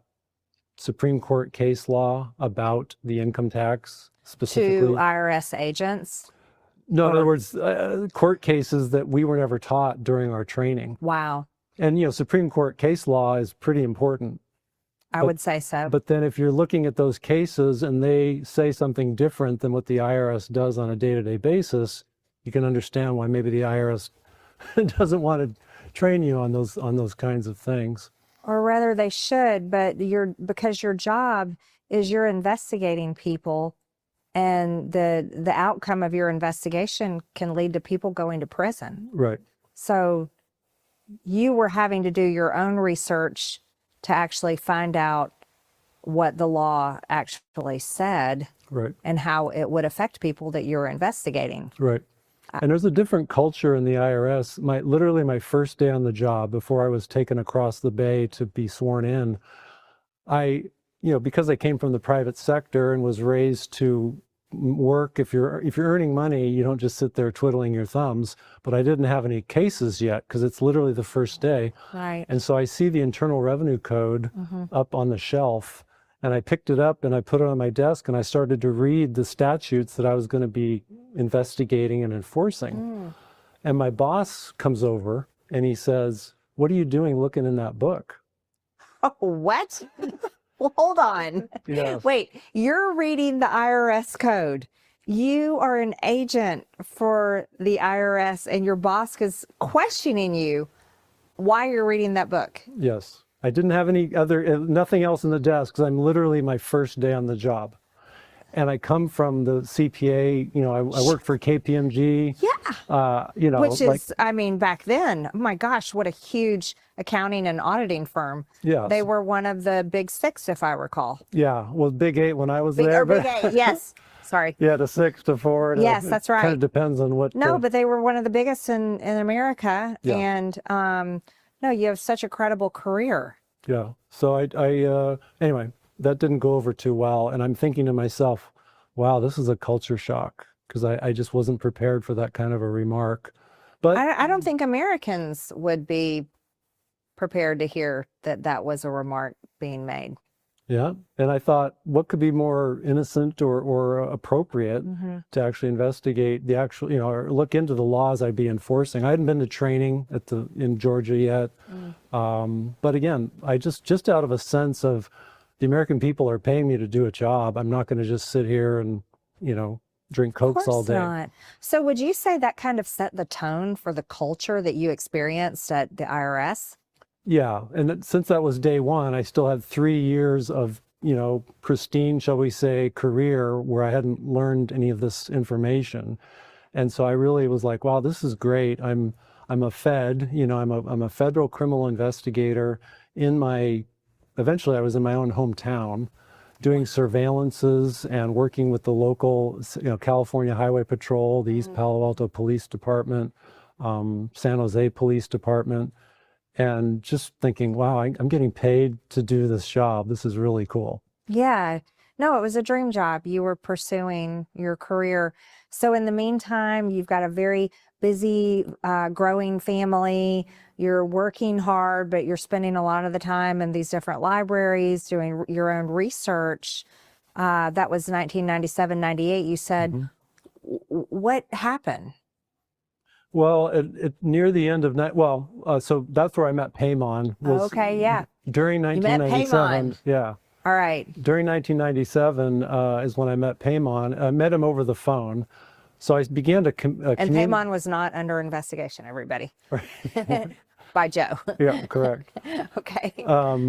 But he, was among the people that I encountered. And then Paymon took it upon himself to make arrangements for me to meet other people who had even more knowledge or were very credible. Not that Paymon wasn't credible, but lawyers who knew this information, and CPAs, and just a Yeah. There's Paymon. Oh, that's Paymon right here. So he's a chipper motherfucker. I like him. who knew this information, and CPAs, and just a cavalcade of credible people. That's amazing. So I always say this about people in California, that they're some of the toughest Americans, best patriots, because they always fight the system really hard. And who knew that this was Another going on Californian, back in the yeah. late 90s Yeah. in California? Yeah, of all places. So you're what I would call an expert, because you're an IRS agent, and Paymon said, no, let me introduce you to these others, and so attorneys and so forth. Right. How did that go? It was eye-opening. And I had, if I had any bias, it would be against that this could possibly be true. But Right. things like Supreme Court cases, the Code of Federal Regulations, the Internal Revenue Code, testimony before Congress back in the 50s, the 60s. Basically, the IRS uses the paper trail against people that they prosecute and that they audit. And it was actually the paper trail of the IRS that convinced me that there's something to this, just the documentation. So what would that be if you give an example? What type of documentation? Well, like I mentioned, Supreme Court case law, it just wasn't something, maybe there was one or two, like, McCulloch versus Maryland, a case from the 17 or 1800s. But in terms of case law on point about what income is, what the definition of income is in the Constitution, particularly the 16th Amendment. Right. Because, the public, and even me as a special agent, like, income is just income, right? I mean, Yes. it's kind of ubiquitous. It's everything. But the Supreme Court says, no, it's very narrow as to what income actually is. So this information wasn't obviously easy to find, and it wasn't sitting there nicely in one little law book in a library. You were having to piece it together from multiple libraries and multiple people. Yes. And at the same time, you're an IRS agent. Mm-hmm. Probably one of the watershed moments was it was typical that if there was a search warrant on a big property or where there would be a lot of people, then they'd have to call agents from all over different regions. Right. And so there was a search warrant down in Southern California, and so all the agents, including myself from Northern California, were taken down to this big property to execute a search warrant. Sure. And we go into this very huge house, and they had walk-in closets and walk-in everything. I mean, it was big. Anyway, the gentleman had a library of books, and I walk into this little library that he had, and I'm looking at the books because, we're seizing things. We're seizing Right. jewelry. We're seizing anything that might indicate that this gentleman has broken the law. Wow. And I start to encounter books that I had on my own shelf. Oh my gosh. You're kidding me. Oh, that had to be such a weird, realization. Yeah, yeah. So you're in the process of seizing this man's property and his wife's property. He's under massive investigation. Obviously, you guys had a warrant. This was a big, big operation, and you're seeing the same books that you're reading. What did you think? Well, it wasn't my case. In other words, like I say, we were brought down to just, do certain things. Sure. At the time, I was the asset forfeiture coordinator. So Okay. even though there were a lot of agents that were senior to me, it was my job to be able to justify that whatever was taken, we had the authority to take, or at least, take into okay. evidence. Yeah. And there was a couple of the guys that had white hair back when I had brown hair, who said, That happens to all of us. they wanted to take a bunch more than they were authorized to take. And so I had to, go toe to toe with these older agents and say, look, I'm the asset forfeiture coordinator. I have to be responsible for the stuff that we're taking. And we're not they wanted to take the jewelry. They wanted to take all kinds of stuff that just wasn't authorized. And so I had to say, look, we're not doing it. And they backed off. Good for you. And the wife and the daughter were actually present when I was having this argument with these other agents, and they're just like, why is that guy sticking up for us? But it was more just sticking up for the law. The law. And not wanting to break the law. And some of the other agents were just very cavalier. You know, it's like, well, let's take the jewelry. Let's take the stuff out of this closet. Like they just wanted to mess with the people. That's what it seemed like. I couldn't read their mind, but. Or actually, they didn't know what you knew. Well, that wasn't their responsibility, but then they were just so cavalier about, you know. Just taking take everything. All the jewelry. Like, well, if you don't have the justification, why are you taking someone's property Basically stealing their property. I mean, I would call it theft if you take it without permission or right, sure. Well, I would imagine they were not happy with you that day. No, but fortunately, I had the position of the asset forfeiture coordinator, so they had to just kind of back off because I had earned a pretty good reputation by that time as, you know, a hard worker and, you know, straight with everyone. I didn't play favorites or wasn't a jerk to anybody. But that day was a real watershed because I'm like, okay, well, I've got the same books. And not only the same books, but I mean, some of those books had some really powerful information in them. Oh, yeah. Part of what convinced me, or at least opened my eyes to things that the IRS never taught me, was never on the CPA exam, you know, not in my tax class at San Jose State University. So I'm sure you were wondering, like, who is this guy?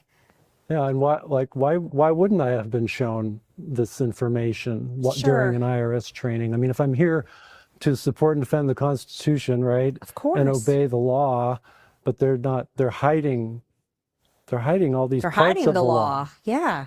Yeah. So it was about 2 years, 2.25 years of this off-duty, you know, just pounding on it, just little by little and chipping away.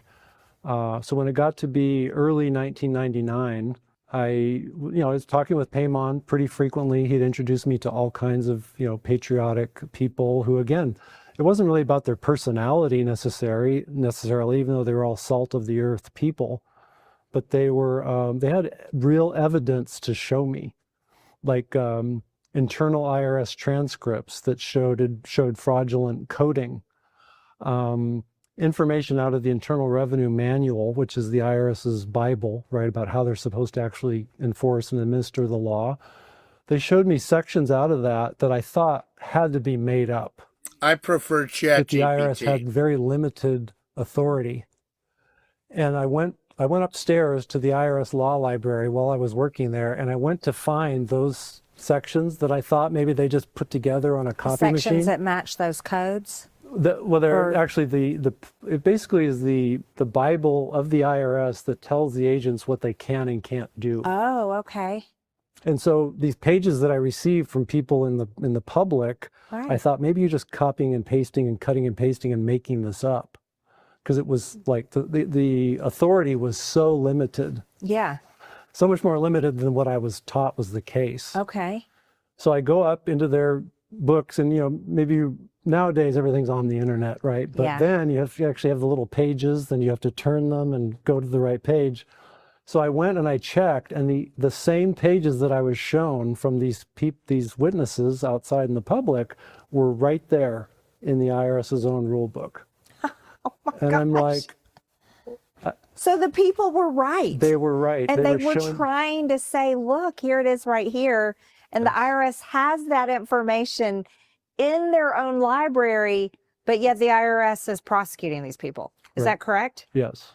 In fact, what in the world? In the San Jose office where I worked, there was an Internal Revenue Code. The story I told you before, that was in San Francisco, my first day on the job. But then when I migrated down to San Jose, my hometown, I went to look for an Internal Revenue Code in the office. It had dust on it. No. Nobody ever looked at it. Oh, wow. It had dust on it. That's not good. That's not good at all. So it's really honestly hard to comprehend. So imagine these people, I can easily imagine it. Attorneys cost a lot of money. They charge by the hour. So I would imagine these people that were trying to show these pages if they're being prosecuted, they're having to defend themselves with attorneys. They're spending a lot of money on that, all the stress and everything they're going to while they're trying to fight it and say, no, I'm right. The IRS actually has the information, but it's still prosecuting them. Yeah. And these are Americans Yes. in the Well, freest country in the world. that's the reason when At I least that's what we're told, right? Yeah. Well, I mean, that's why I was naive enough, I guess, to go work for the IRS. I had actually applied to the FBI and the IRS. And Right. Listen, Joe, I get that. I was naive enough to run for Congress and serve there. And guess what? I found out a lot of bad things too. It's a terribly we broken know system. fellow travelers, aren't we? That's right. Me and you. So this is incredible. So what happened next? Well, I knew there were certain principles that I needed to stick to. Okay. I mean, first of all was the oath to support and defend. Well, actually, first was God, but you take an oath to support and defend the Constitution, and you take it to God or in front, before God. And so, that was non-negotiable right there. I took an oath, I took it to God. And so I have to remember the Constitution, first of all. But there's also Treasury rules of conduct.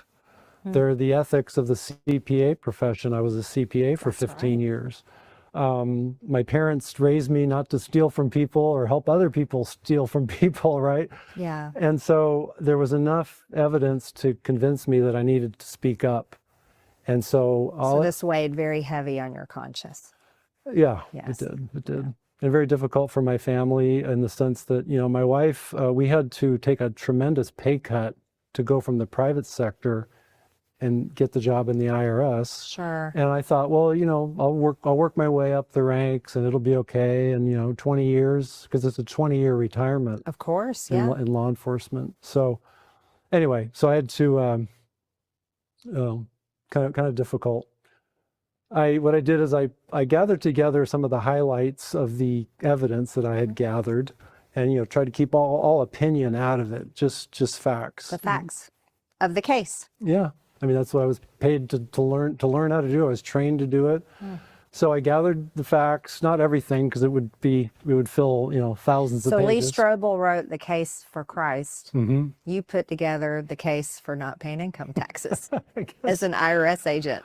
Unwittingly. This is great.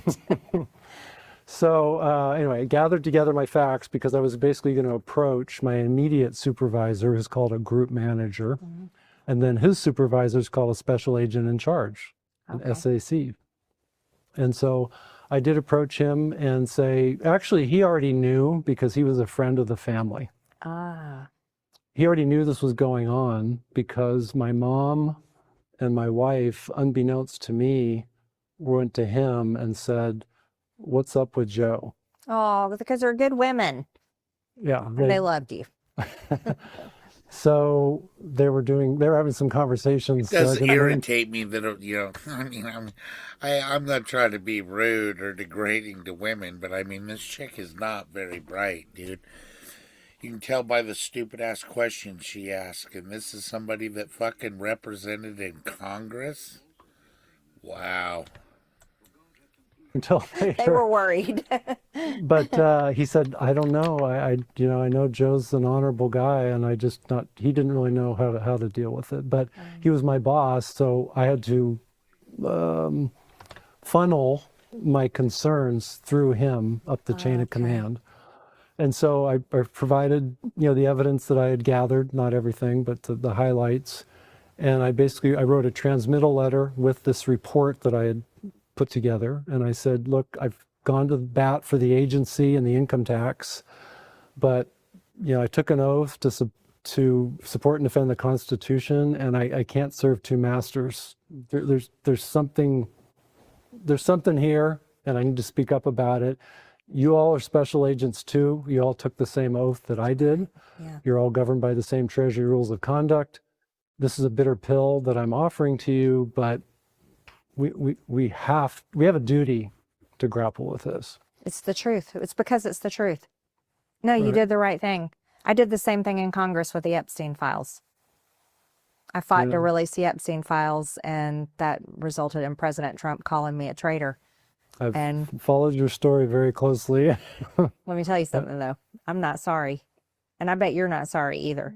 I'm not. I mean, living by the truth is it's there's nothing like it, and That's I right. don't want to I don't want to venture and see Yeah. what it's like to live the other way. But No. Good thing No. she fought to, unleash those Epstein files. Now we all know that, yep, they're molesting kids. Now what do we do about it? Fucking nothing. Sad. We sleep good at night. yeah. So how did they respond to this? Well, it took a couple days of digestion Yeah. of the bitter pill. And I was called into the special agent in charge's office a couple days after I provided the information. You had to have been so nervous. I was. I Yeah. really was. So I sit down with the group manager and then the special agent in charge, and he says, Joe, what I'm about to do, I've been instructed to do. He handed me a memorandum. And this is all on my website. People can check it out for themselves. But it basically said that we will not be responding to any of your questions or concerns, and we will provide you with the paperwork necessary to tender your resignation. And you can go down, this wasn't in the memo, but he told me you can go downstairs with your group manager and hand over your firearm, your credentials, your badge, and we'll leave you with a pager. We're talking the 90s. Yeah. We'll leave you with a pager. We're going to send you home for a week of administrative leave. And then you can tell us how you'd like to proceed after being home for a week. Unbelievable. So you exposed the truth to the government agency that basically holds people's lives in their hands as they investigate and prosecute. Well, I like how, Erwin Schiff there illustrated the point. How many people have committed suicide? Because the IRS just ruined their life over this shit. Yeah. And is supposed to uphold the law and the Constitution. And you gave them the truth and they fired you or wanted you to resign. They asked you to resign. Yeah. I did ask, I said, can you tell me how far up the chain of command that you let them know that I had these concerns? And the SAC said that the Assistant Commissioner for Criminal Investigation was aware, and he answers to the Commissioner of the IRS. I would imagine that went to the top. So that's how high up it went. But anyway, so what year was this again? 1999. 1999. February of 1999. Wow. So anyway, I did go home for a week. Yeah. And that's when I had my wife already knew that this was going on. Sure. But she didn't know how it was all going to come to a head. Oh, it had to be stressful. You had children and bills and. Yeah. So I said, I'm probably going to have to go ahead and resign because I earned a very good reputation there. And I thought, if I want to stick around here or they're able to destroy my reputation, then nobody's going to believe me. Well, that's what the government does. They're pretty good at it. Once you become a problem, that's what they do. They destroy your reputation. That's the first step. I had a premonition, but praise the Lord that just got to keep that reputation because it might help you in the future.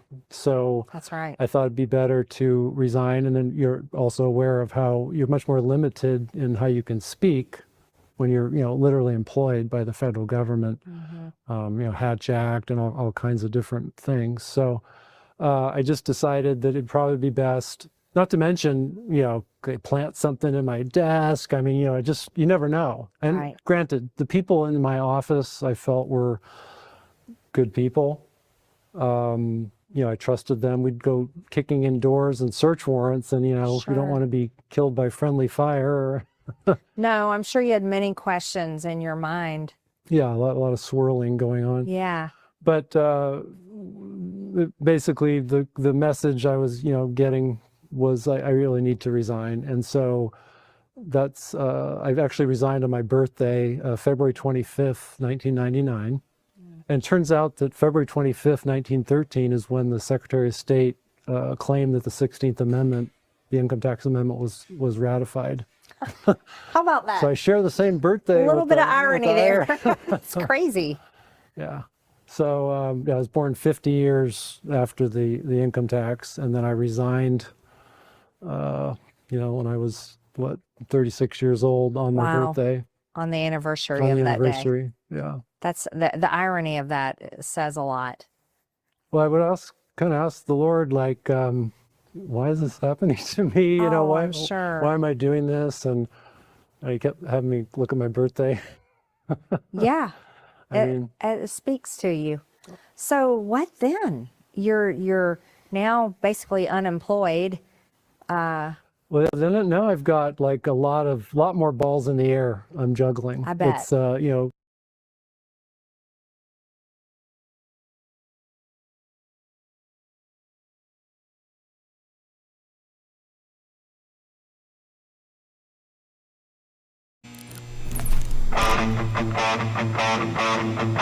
Now it's time for the Anchorman Podcast with Matt Gaetz and Pearson Sharp. Welcome back to the Anchorman Show. I'm Matt Gaetz, host of the Matt Gaetz Show here on One American News, and this is our opportunity to have longer discussions about things going on in the country. Another thing people have got their mind on in the financial space right now is taxes. Whenever the calendar turns over to April, we start thinking about the looming April 15th date, and if you're like me, you hate writing that check because you feel like you're funding your own destruction, the government that is so often weaponized against us. Now, there is a claim out there, and we're going to test that claim, that maybe there's a rising defense that citizens have against enforcement actions for taxes. And so I'm joined for this hour with Payman Motahade, is that right? Motahade. Payman Motahade, and he is the founder and leader of the Freedom Law School. And the Freedom Law School is available for taxpayers who believe that there is another option. Now, I want to get into all of the claims that are made, but first, Payman, tell me a little about yourself, your background, and how someone like you comes to start a law school of this particular focus. Well, I came to America in 1977 at age 14 to land of the free, home of the brave, as I was very excited. And America is such a vast, rich country. And then in the 1980s, I heard in my economics classes that we're not really a free market economy like we're supposed to be. So I realized that people like me who believe in freedom very strongly, libertarian. So when I became a citizen in 1989, one of the very first things I did is I registered to vote as libertarian and joined the Libertarian Party. And became an activist. And a few years later, I heard on a talk radio program, Income Tax is Voluntary. Now, I've been trying to teach Americans that we got to get our country back. Because even back then, I saw the UNI Party in action. That unfortunately in our system, you get the vast numbers, but not all, of course you're one of the exceptions, of the politicians out there are forced to make themselves whores of the big banks and corporations who pay for the advertising campaign of politicians. Totally. And then when they get in there, they don't represent the voters that voted for them, that represent the people who paid them to get elected. So I heard income tax is voluntary, and I thought, okay, that's interesting. I was a financial planner at the time. And so I thought, okay. But I didn't believe it, because why would anybody file an income tax if there's no law? So when I heard this lady on a talk radio in Los Angeles, I called her, went to a meeting, and she proved it to me with the law. Not with opinion and philosophy, which I'm with, because income tax is slavery in my opinion, but with the law as found in the Internal Revenue Code and the Constitution. Labor, that's fucking bullshit. So walk me to the provision of the U.S. Constitution that says that income tax is voluntary, because I think most people would hear that and say, well, gosh, my belief is if I don't pay my income taxes, that I'll be in trouble with the IRS and I could go to jail. Well, the law is very simple. The Founding Fathers were freedom lovers. They just fought a bloody revolution to secure their rights and their freedoms. So, and this is why, like, all debtor, or like people calling to collect a debt, they always gotta, record you're on a recorded line that we are trying to recover a debt and this and that. That's why even when you agree that they get you to agree that you owe this amount of money, and you in any way verbally agree to it, you just owned the debt. Now you own it, dude. So anyways, you got to be careful. That's anything you say can and will be used against you in a court of law. So when the states created the federal government, they put a provision in there that direct taxing of the people of the states must be done by dividing up the bill according to the states and their populations. The direct taxes must be apportioned. So they taxed property in the early 1800s, many times to raise revenue for the federal government. And when the international bankers wanted to create the Federal Reserve, which is a privately owned cartel of banks, in 1913, and they were going to make money out of thin air and lend out to the federal government, they wanted to make sure that the federal government can and will pay the bankers. So they did a game. They proposed the 16th Amendment of the U.S. Constitution, which supposedly got rid of this requirement of direct taxes of Americans being apportioned or divided among the states. And they ran a case up through the Supreme Court called Bruce-Shaber, which said the tax is a indirect constitutional tax. But what they did is they wrote the law not for the 48 states. They wrote the law for Washington, D.C. and her territories. Because Washington, D.C. is not a state. And the Supreme Court has ruled that the federal government can do what they want in D.C. So your argument is that the power that government has to collect compulsory taxes, not voluntary taxes, but compulsory taxes, is limited only to non-state geography? Direct taxes can only be done in this way, and this written that way. Since 1913, the 48, now 50 states are not listed in the federal tax laws in the definition of the terms United States or state, which based upon that, who is a U.S. citizen? Which is why they need to get you to check that box that says, I certify under penalty of perjury that I am a U.S. citizen. You and I are deceived to believe and assume it's the 50 states, but in law, it was only D.C. and her territories in 1913. Yeah, I think plenty would say that the reference to the United States would have broader application and would necessarily include the states. But is this the legal foundation that you're using at the Freedom Law School to tell people that taxes is voluntary? It's one of them, because the U.S. Supreme Court in the Bruce-Shaber and Stanton case ruled that the 16th Amendment of the Constitution did not give Congress any new taxing powers.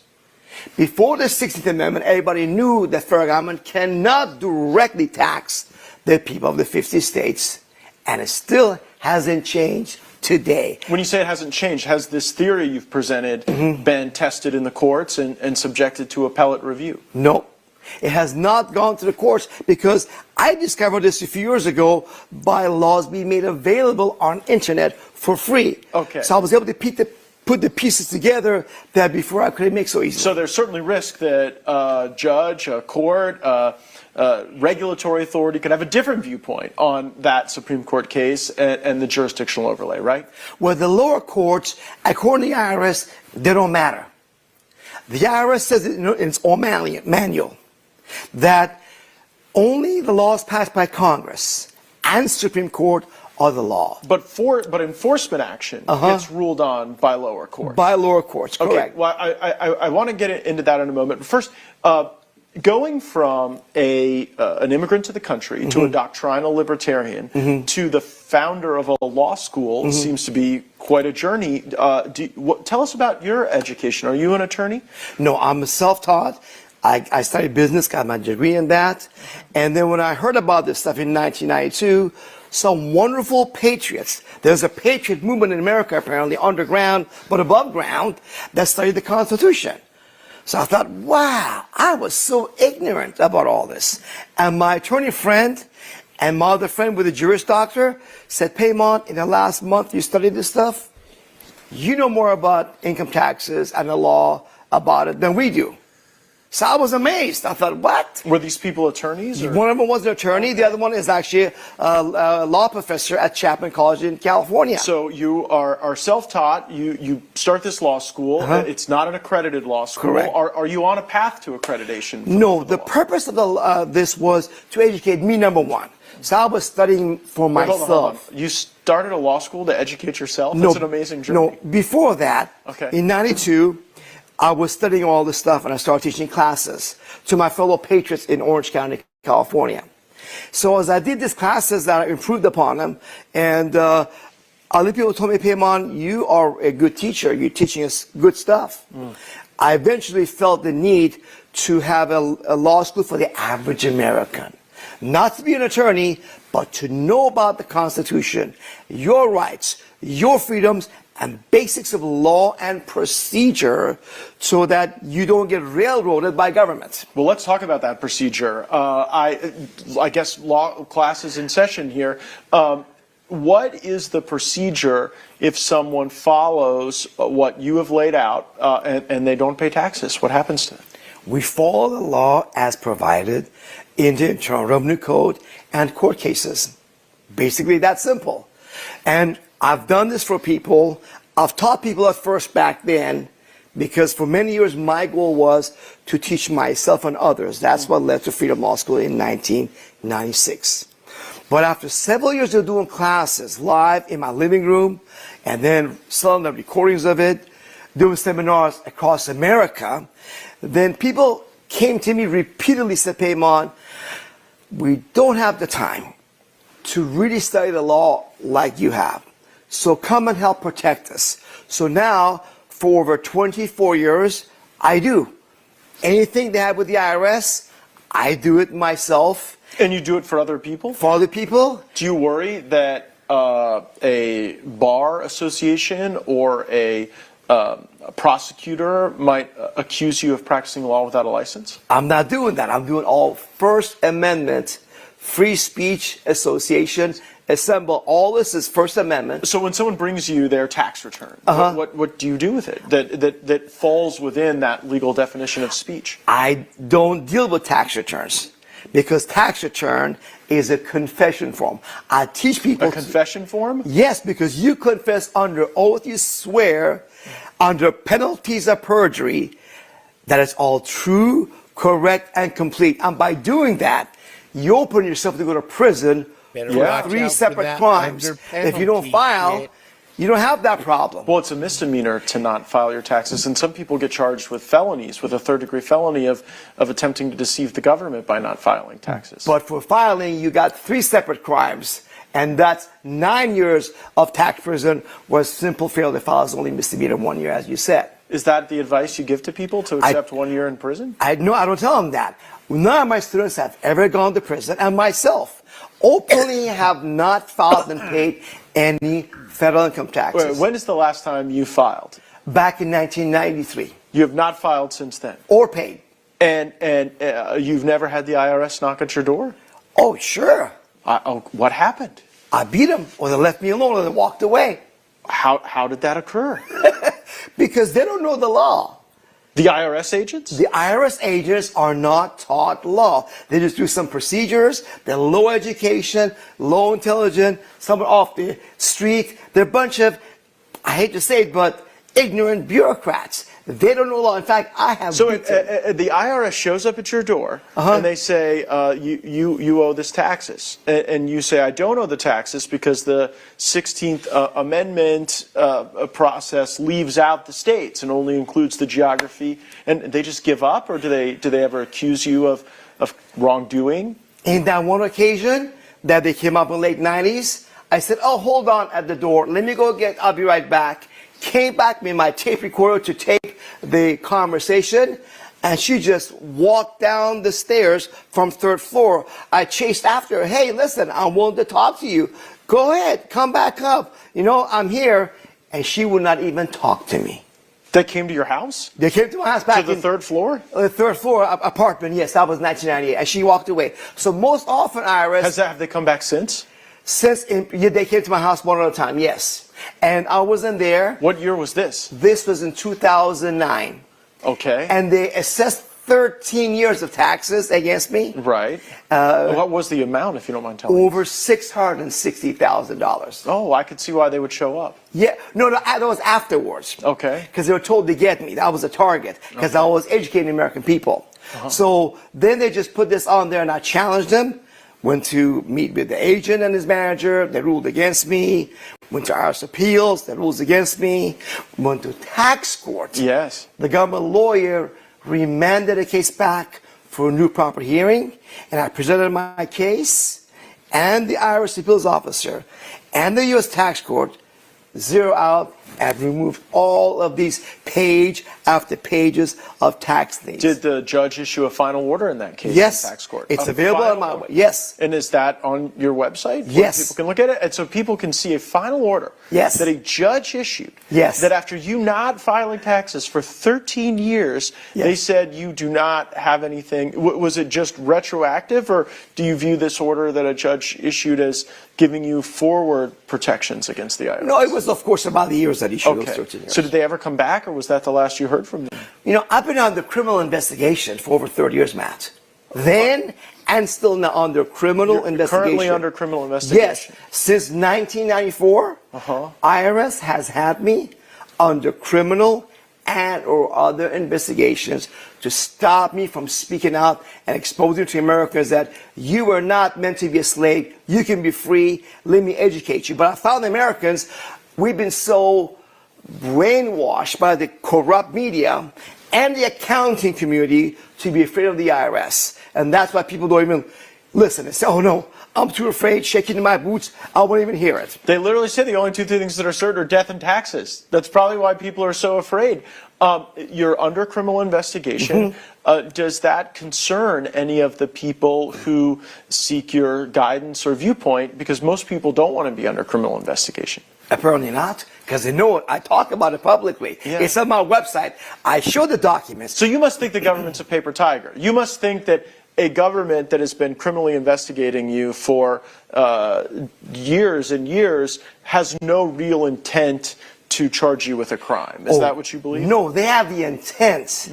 They don't have the ability. Do you believe that you will be charged with a crime? They may, just like Trump was charged. Yeah. You know, they made foreign charges, but charging and conviction are two different things. But do you fear being charged? They may. I don't know. They're going to try to come up with a phony thing, and they'll lose. In fact, one of my students, Joseph Bannister, is a former gun-carrying IRS special agent. He learned from me. He confronted the IRS about it when he was an agent with a book and said, Commissioner, show me where I'm wrong, because I take my oath to uphold the Constitution seriously. And the IRS told him, take a hike. Wait, hold on. Someone who worked at the IRS. Yes. In enforcement. Yes. Signed up at the Freedom Law School. And then went back to, were they still employed, or were they a former employee? He was still working with them. Went back, confronted them, and they terminated him? He wrote a book and said, look, we are violating the constitutional laws by imposing this tax on the people of the 50 states that do not owe it. Please show me where I'm wrong about all this stuff, because I take my oath to the Constitution seriously. I need to clear my conscience of this. Yeah. They didn't answer him. Because God will hold you to your oath. That's why you better let your yea be yea and your nay be nay. He went back to debate them from California many times in D.C. Eventually in 2004, they indicted him for some phony made-up tax crime. Without him ever testifying, the jury acquitted him in 2005. And he still hasn't filed income tax. Yes. We both haven't filed all these decades. I am familiar with something called the sovereign citizen movement. And that movement has as an organizing principle that people are sovereign unto themselves, and things like driver's licenses, auto registration, taxes don't apply to them. Do you consider yourself a part of that movement, and do people who are in that movement find their way to Freedom Law School? Well, I'm not part of that movement, and I warn against all of these baseless legal theories such as common law versus admiralty jurisdiction arguments, or revocation of election, or Uniform Commercial Code, UCC, you name it, capital letters. There's numerous one of these nonsense, legally baseless arguments out there. In fact, I started back in '92 with the adhesion contract theory, which is wrong. The lady was wrong about something she taught me. But fortunately... Well, you're using a lot of legal jargon for a non-lawyer. A contract of adhesion, that is something where the party entering into the contract has no real power, that they're forced to accept the terms, and even things like our cell phone bill, right? Our agreement with our internet provider. Those haven't been ruled contracts of adhesion, even though we all know nobody reads the fine print. People are forced to deal with monopolies. So what are you alleging specifically as a contract of adhesion? No, I'm saying she was saying that, not me. Okay. So what I did early on, fortunately, somebody taught me how to go to use the law library, bring out their laws and Supreme Court cases, and read them for myself. And that's what led me to teach others to do the same. I still have a class online for free on how to use the law library. Well, I wonder if people who sign up for these classes and adopt this theory are concerned that the focus that they will get by not filing taxes could cause harm in their lives. Has anyone that's come through your program had criminal charges against them as a result of your teachings? No. I've had other people that had previous problems, or IRS was already after them, or they stopped filing with other people with other stuff, theories like you mentioned, nonsense. And yes, those guys have got in trouble or didn't stay with me. So what you're alleging here is that people who've come through your program, some have faced criminal consequences, or at least investigations and charges, but that's not a consequence of following your strategy. That's a consequence of maybe another filing that they'd made previously, another misattestation, or some other basis for not filing taxes. Correct. That's the position you're Correct. For 24 years do any of them hold a different view? Do any of the people who have gone to your law school and faced negative consequences blamed you for that? Here's the record of Freedom Law School. In 2001, rather than focusing on teaching, I made my course for free online, and I started protecting people at the same time that I educated them. And since then, not one of my students who came to me clean, stopped paying income tax with me, followed my procedures, stayed with me, has ever gone to prison for not filing and paying income taxes, nor has the IRS ever taken their paycheck, bank account, or taken their home or property. Yeah, but they could be under investigation. I wouldn't want that. I would, even if you weren't convicted, I wouldn't want the IRS threatening me, scaring my family. Does that happen to some of the people who use your methods? Bottom line is, the IRS can investigate and threaten anybody. You cannot stop the police from investigating. But you follow the law, and you're safe, That's what matters, and that's what I deliver for our students, because we're standing together for freedom for America. My goal, Matt, is not to help people not to pay income tax for themselves. It's to drain the swamp so that we can have America like in the Constitution, like the Founding Fathers wanted. Freedom again. That's the goal. Well, I want to get into that. I want to get the legality and process is so interesting. We had to start with that. But I want to now unpack some of the ideological underpinnings of this. You come to this movement of believing that taxes is voluntary through your libertarian worldview. And I'm wondering how many of your the people who take your classes and follow your methods, how many of them are there because of that ideological reason, and what share of them do you think just don't want to pay taxes because everybody hates paying taxes? It's not because of my worldview. That lady in 92 showed me the actual photocopy of the law on the display. So it's about the law, because I have my own views about this or that tax, but I follow the law. There is no law that requires the people of the 50 United States to file and pay income tax. In fact, I have a $50,000 reward. Anybody can show me in this 12-page brochure where I say no law requires 99% of Americans to file and pay income and payroll taxes. If it's false, $50,000 right now, I'll give it to anybody, because... Has anyone tried to collect on that? I'm curious. Not this one, but I had a $300,000 reward, and a professor from George Washington University in Washington, D.C. tried and failed. And it's on my website, freedommallschool.org, stopthefed.com, and you can see that. And I told them, look, give it another try. I'll double the reward if you get a judge or one of the U.S. attorneys to go with you and show me where I'm wrong. I never tried to do it. It is an astonishing challenge, and you're a man of incredible confidence here, making some startling claims. And I believe that if everyone followed this method, there would be real risk to them. Now, that risk may not be a conviction. You're right, most people do hate the IRS, and there are probably sympathies with people, but there are also probably a lot of our viewers right now saying, well, I pay my taxes. How come Paymon is able to not pay his? What do you ever encounter people who resent the fact that you aren't making the contributions financially to our military, our roads, and all the things that are important for the country? Well, I do pay all the taxes I'm legally owed, and I'm trying to wake up the American people that none of us should pay income tax, not just me. I'm trying to wake them all up, but the major media doesn't want to talk about this stuff. So that's been my biggest problem for decades. The fact of the matter is that people, when they investigate this, they verify the law. The first thing I say to everybody is follow the law. That's the first of the 7 steps I have for people to be free of the IRS deception. Without deception, they make you afraid. Without fear, they rob and control you.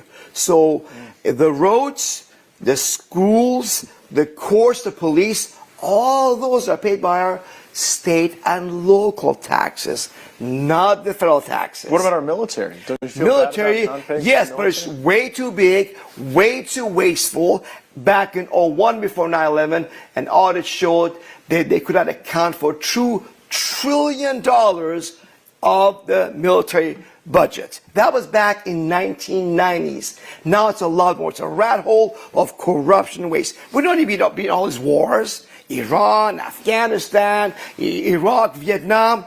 We don't need them. We can cut the government down to size by over 90%, and we still have too much. Federal government and American people will be prosperous because they get to keep the fruits of their labor. Right now, American people are in debt. They need to catch up. Oil prices going up, gas is going up. People need to keep the money that belongs to them. We have a lot of viewers in New York and California. Some of them may be wondering what this theory of the law means for state taxes, state income taxes in particular.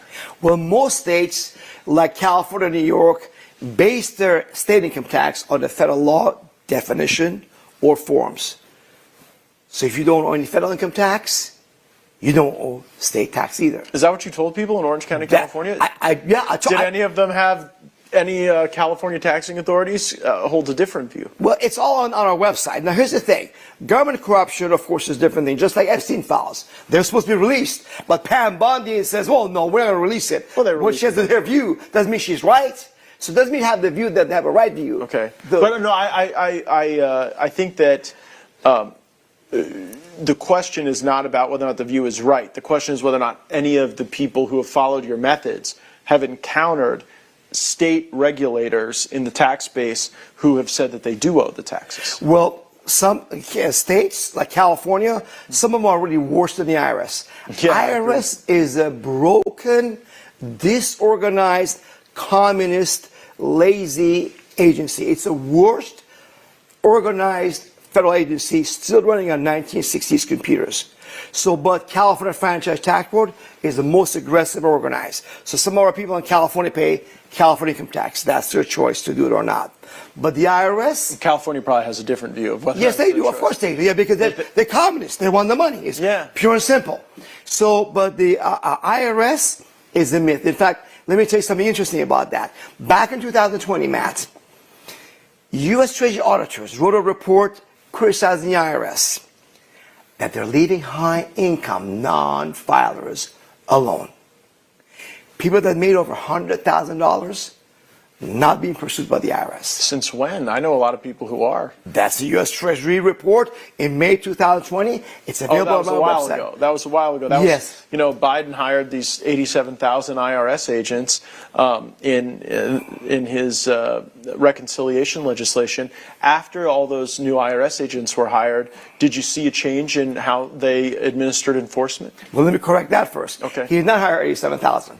He was budgeted to hire 8,700 per year for 10 years. Correct. And guess what? Trump fired all of them, fired everybody who'd been with the IRS a year or two without, kind of being, secure, and a lot of them left. So IRS now has less agents than Biden years has. Really? Yes. Well, because of Trump. That's one of the good things Trump did.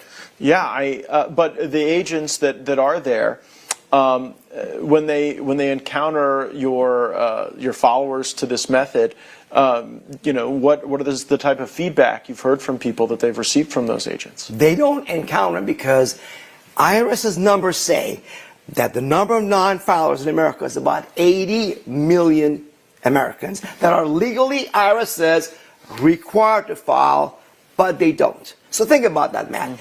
80 million Americans, IRS has got to file and don't file a tax return. Are they all in prison or have their paycheck taken? Of course not. So it's a myth. Second thing in this report was, you're going to love this one. They took IRS's information and told the IRS, look, we found in your files, identified 100 richest non-filers who each owe the IRS about $100 million. What? Here, go after them. Yeah. You know what the IRS response was? Rather than say, oh, sorry, we're embarrassed. How could we lose, this thing? I mean, you found it in our own data. We knew about these people, but we left them alone. Sorry, we're going to go after them right away. Instead, the IRS refused to commit to going after them. Why? Their claim was they don't have enough resources. Well, those are the rich people. Ask the IRS. I may have to, after all of this. I may have to ask them a lot of questions about this. One of the questions I have for you is scale. Because if you had maybe a small group of people adhere to these methods, maybe it wouldn't be worth it for the IRS to chase you down and wave the law in your face and subject you to criminal prosecution. But if like 1 million people did this, if more than that did, you would blow a hole in the federal budget. So talk to me about how many Americans you think are following these methods and what's your goal as far as adoption?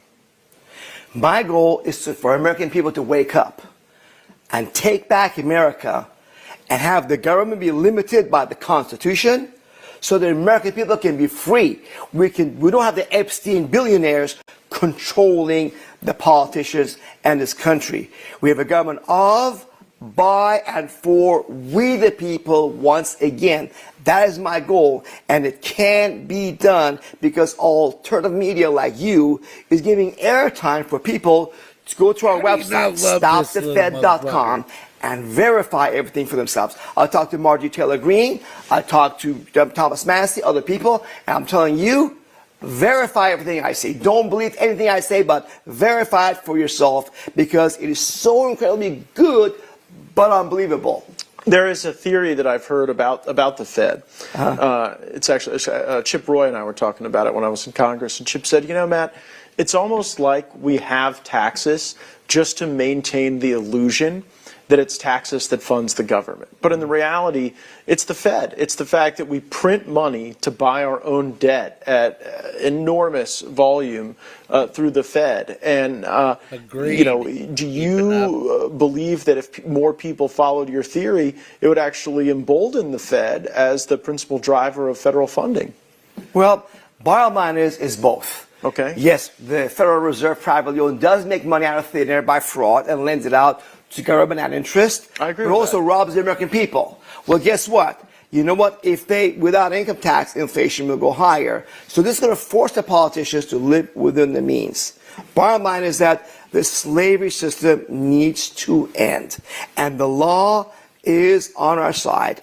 IRS is a broken agency, and it's imploding from within, just like the Soviet Union imploded in 1991. Yeah, my question is one about scale, though. Talk to me about how many people in America right now are following this system you've described, and how sustainable scale is. I just don't know. You don't know? I know because... Is it hundreds, thousands? I believe it's in over 100,000, I would say. People that just don't file because they believe in this jurisdictional restriction on the IRS? Absolutely, yes. Yes. Because, you know, people, you know, some people have a curious mind like me, and when the ladies told me, I'll show you by law, yeah. I said, fine. I will be only accepting by law. In fact, she said, you got to pay me $40, and I'll give it back to you if I don't prove it to you. I said, you're on, and I let her keep my $40. If you are criminally charged for this, and I do believe there are the misdemeanors that you mentioned for non-filing, you don't dispute the validity of those federal statutes, right? The statutes are there. So if you're charged with a misdemeanor, do you intend to fight that charge? Or absolutely. Okay, so you're not someone who's saying, I'm willing to accept the misdemeanor because that punishment is worth it for not paying my taxes. You would fight a misdemeanor. Would you represent yourself in court? I always have. I've always beaten the IRS myself in the court. But hold on, there's one thing. You keep using the term my taxes. Yeah. There is no my taxes, Matt. There is no your taxes or your audience. The people of the 50 states are not required by law to file and pay federal income taxes. That's a lie. We've been brainwashed for over 100 years. I'm trying to expose. What would stop Congress from just updating the loophole that you believe you found? Because it would be unconstitutional. The way it is written right now is completely constitutional where it applies in Washington, D.C., but not in the 50 Do you think states. the reason you haven't been charged with a crime is because the IRS is afraid that were you to win, you would start an avalanche that they wouldn't be able to control? Precisely. In fact, let me tell you my other win against IRS you're going to love. IRS came to a hotel that I did a freedom event, had Congressman Ron Paul, others, about a dozen speakers talking about government corruption, criminality, freedom stuff. And they wanted the records of the hotel, including who attended our meeting by getting the hotel discount rate we had. So what I did... The IRS did. The IRS's Criminal Investigation Division special agent did that in 06. I totally understand why. Yeah, and guess what I did? I didn't just go and petition the courts to quash the summons. I sued that agent personally for violating the First Amendment rights of me, my wife, and our attendees. And did you win? I didn't have to.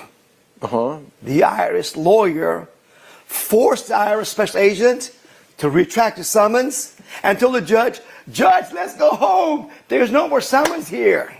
They withdrew the summons They withdrew, after you... sued that one, yes. when the Church of Scientology was being denied a tax-exempt status, they employed a similar strategy. They sued individual agents of the IRS, like personally. They had to fend off tens of thousands of lawsuits. And they ultimately got the tax-exempt status that they had previously denied. Is it part of your strategy here to simply exhaust the IRS? I wouldn't say that, but in Scientology, what it was, they had planted people inside the IRS who gave them information about IRS corruption, and IRS made a deal for that not to come out. But That's what tens of happened there. thousands of individual lawsuits against agents. Yeah. No, my goal is that for American people to recognize the founding fathers were freedom lovers. They wrote the Constitution and in a way that you will not be a slave. And the 16th Amendment did not change anything the way law is written. Right now, still, the people of 50 states are not required by law to file and pay federal income taxes based upon the laws written by Congress, U.S. Treasury regulations, 1044 instructions, and even U.S. Supreme Court decision. That's all I rely on. What do you think is the worst thing that's ever happened to somebody who's followed your methods that you're aware of? That has stayed with me? Nothing. Well, I mean, there have been some negative consequences. There was a California taxpayer who had to face criminal process as a result. Richard Grant, before me, was doing stuff with other people. Okay. He came to me, and I testified I did some things for him. But he didn't go with me or my lawyer when he was charged. He got his own lawyer, and neither him nor his lawyer worked with me. Why wouldn't you get a law degree and pass a state bar and do this in the more traditional way where people represent the interests of others? Because my goal is not to help individuals here and there save more money. My goal is to have America be free and great like the founding fathers envisioned it to be. So if that came to fruition, because what you're saying there is you are trying to achieve scale. You are not here to create a narrow opening and to fit a few people through that opening and that advantage. You have a destructive mentality toward the largesse of the federal budget. To me, you can correct me if I'm wrong. So that's what you want to go after. And if that were to happen, don't you think that the government would, even if it meant change the Constitution, make some alteration? Or I don't understand your comment there, keeping up. So those guys are he wants us to default so he can buy us up for pennies on the dollar. Those guys are the smartest businessmen in the world. Who you talking about? Do you really believe that your system achieving scale would result in lower spending? My goal is to restore freedom, not destructive, restore America to its greatness, that this deep state, corrupt government, Epstein billionaire gang has taken away from the average American. Well, I Epstein want to restore filed the his freedom. taxes. What's that? Epstein filed his taxes. Well, he didn't owe it. Just like you and I don't owe income tax. Again, first thing I teach people is the law verified at stopthefed.com for free. Okay, so we've talked about the negative, but I want to talk about the positive now. What have you heard back from people who followed your methods when they don't file taxes for years and things go well for them? Presumably that's happened to some.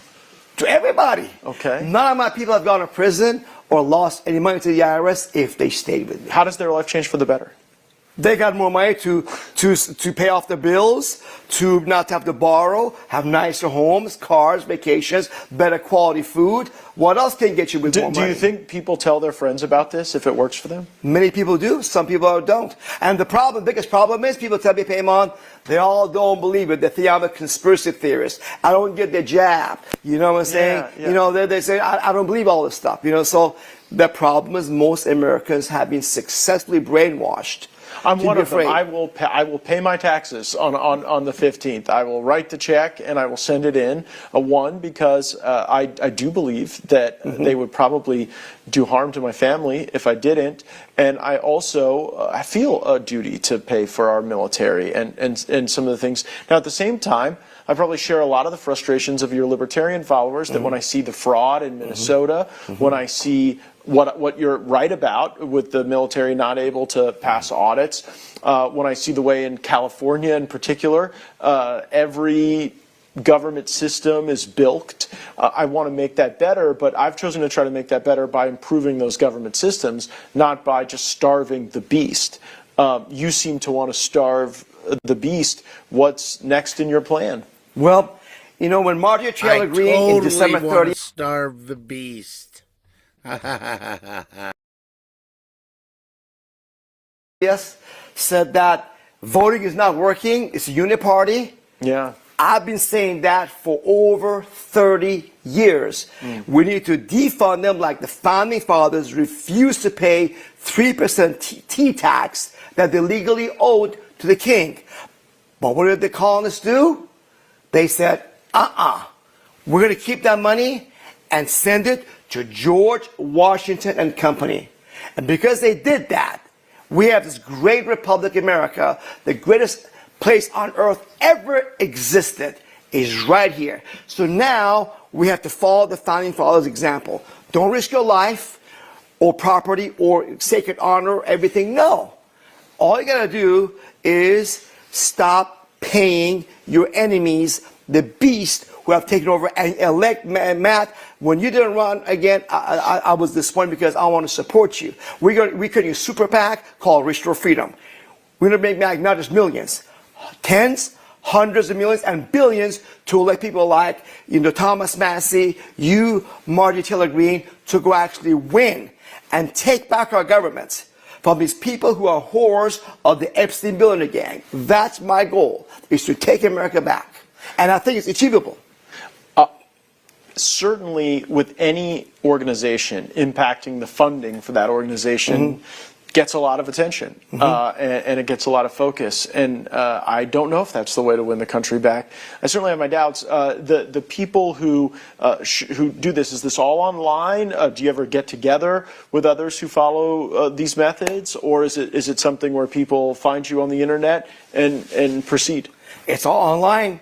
StopTheFed.com and take the 7 steps to free yourself. But I tell you, step 2 and 3 are the most important, because people got to recognize that 1040 form is a confession form. So what I invite you to do, You're right. Matt, Well, that's the thing that doesn't sound weird about this. You are correct that the attestations that a taxpayer makes on that form are oftentimes hooks into you regarding the legitimacy and the background and the documentation for everything in there. And so I have heard people say, because of their unique circumstances, they would rather have the misdemeanor than have a potential felony if they get something wrong, and they work through getting that right. But that is different than what you are saying. No, what I'm saying is that what you ought to do, Matt, is file for an extension before April 15th and investigate and verify everything I'm saying. Once you've signed a 1040 form, I cannot get you out of that confession. You put the rope around your neck and give it to the IRS. And people have called me before. Paymon, I just heard you, and I filed my tax return yesterday. Can you get me out of it? And I say, sorry, I can't do that. It's irreversible when under penalty of perjury you swear you owe the IRS money, you expect the IRS to let you have all expense and deductions. What does America look like in 5 years if this is adopted at scale, in your view? Give me a vision for Paymon's America after voluntary taxpayers stop paying. America will be a country where we have a large middle class, where people can afford to have a decent life, where they can take care of their family, where they got some savings, okay, where they can have homes, okay, where they can eat better food because they can afford to eat better food. The way they want their life, they have that freedom. And we will not be all over the world being policemen in the world, wasting money and lives of our soldiers in all these wars. Yeah, you can tell Gates is going, what, dude? Hold on a minute. So anyways, but yes, it's true. When you actually look up the laws, anybody can, law.cornell.edu. All the laws are absolutely at your fingertips. So it is. They've made it incredibly boring reading on purpose, but it's there. So anyways, Well, I'm going to wrap it up, folks. I'm totally already getting tired and everything and still have a few things to do before I go to bed. So I'm going to wrap it up and appreciate y'all stopping by tonight. I want to thank my viewer. Anyways, y'all have a good night.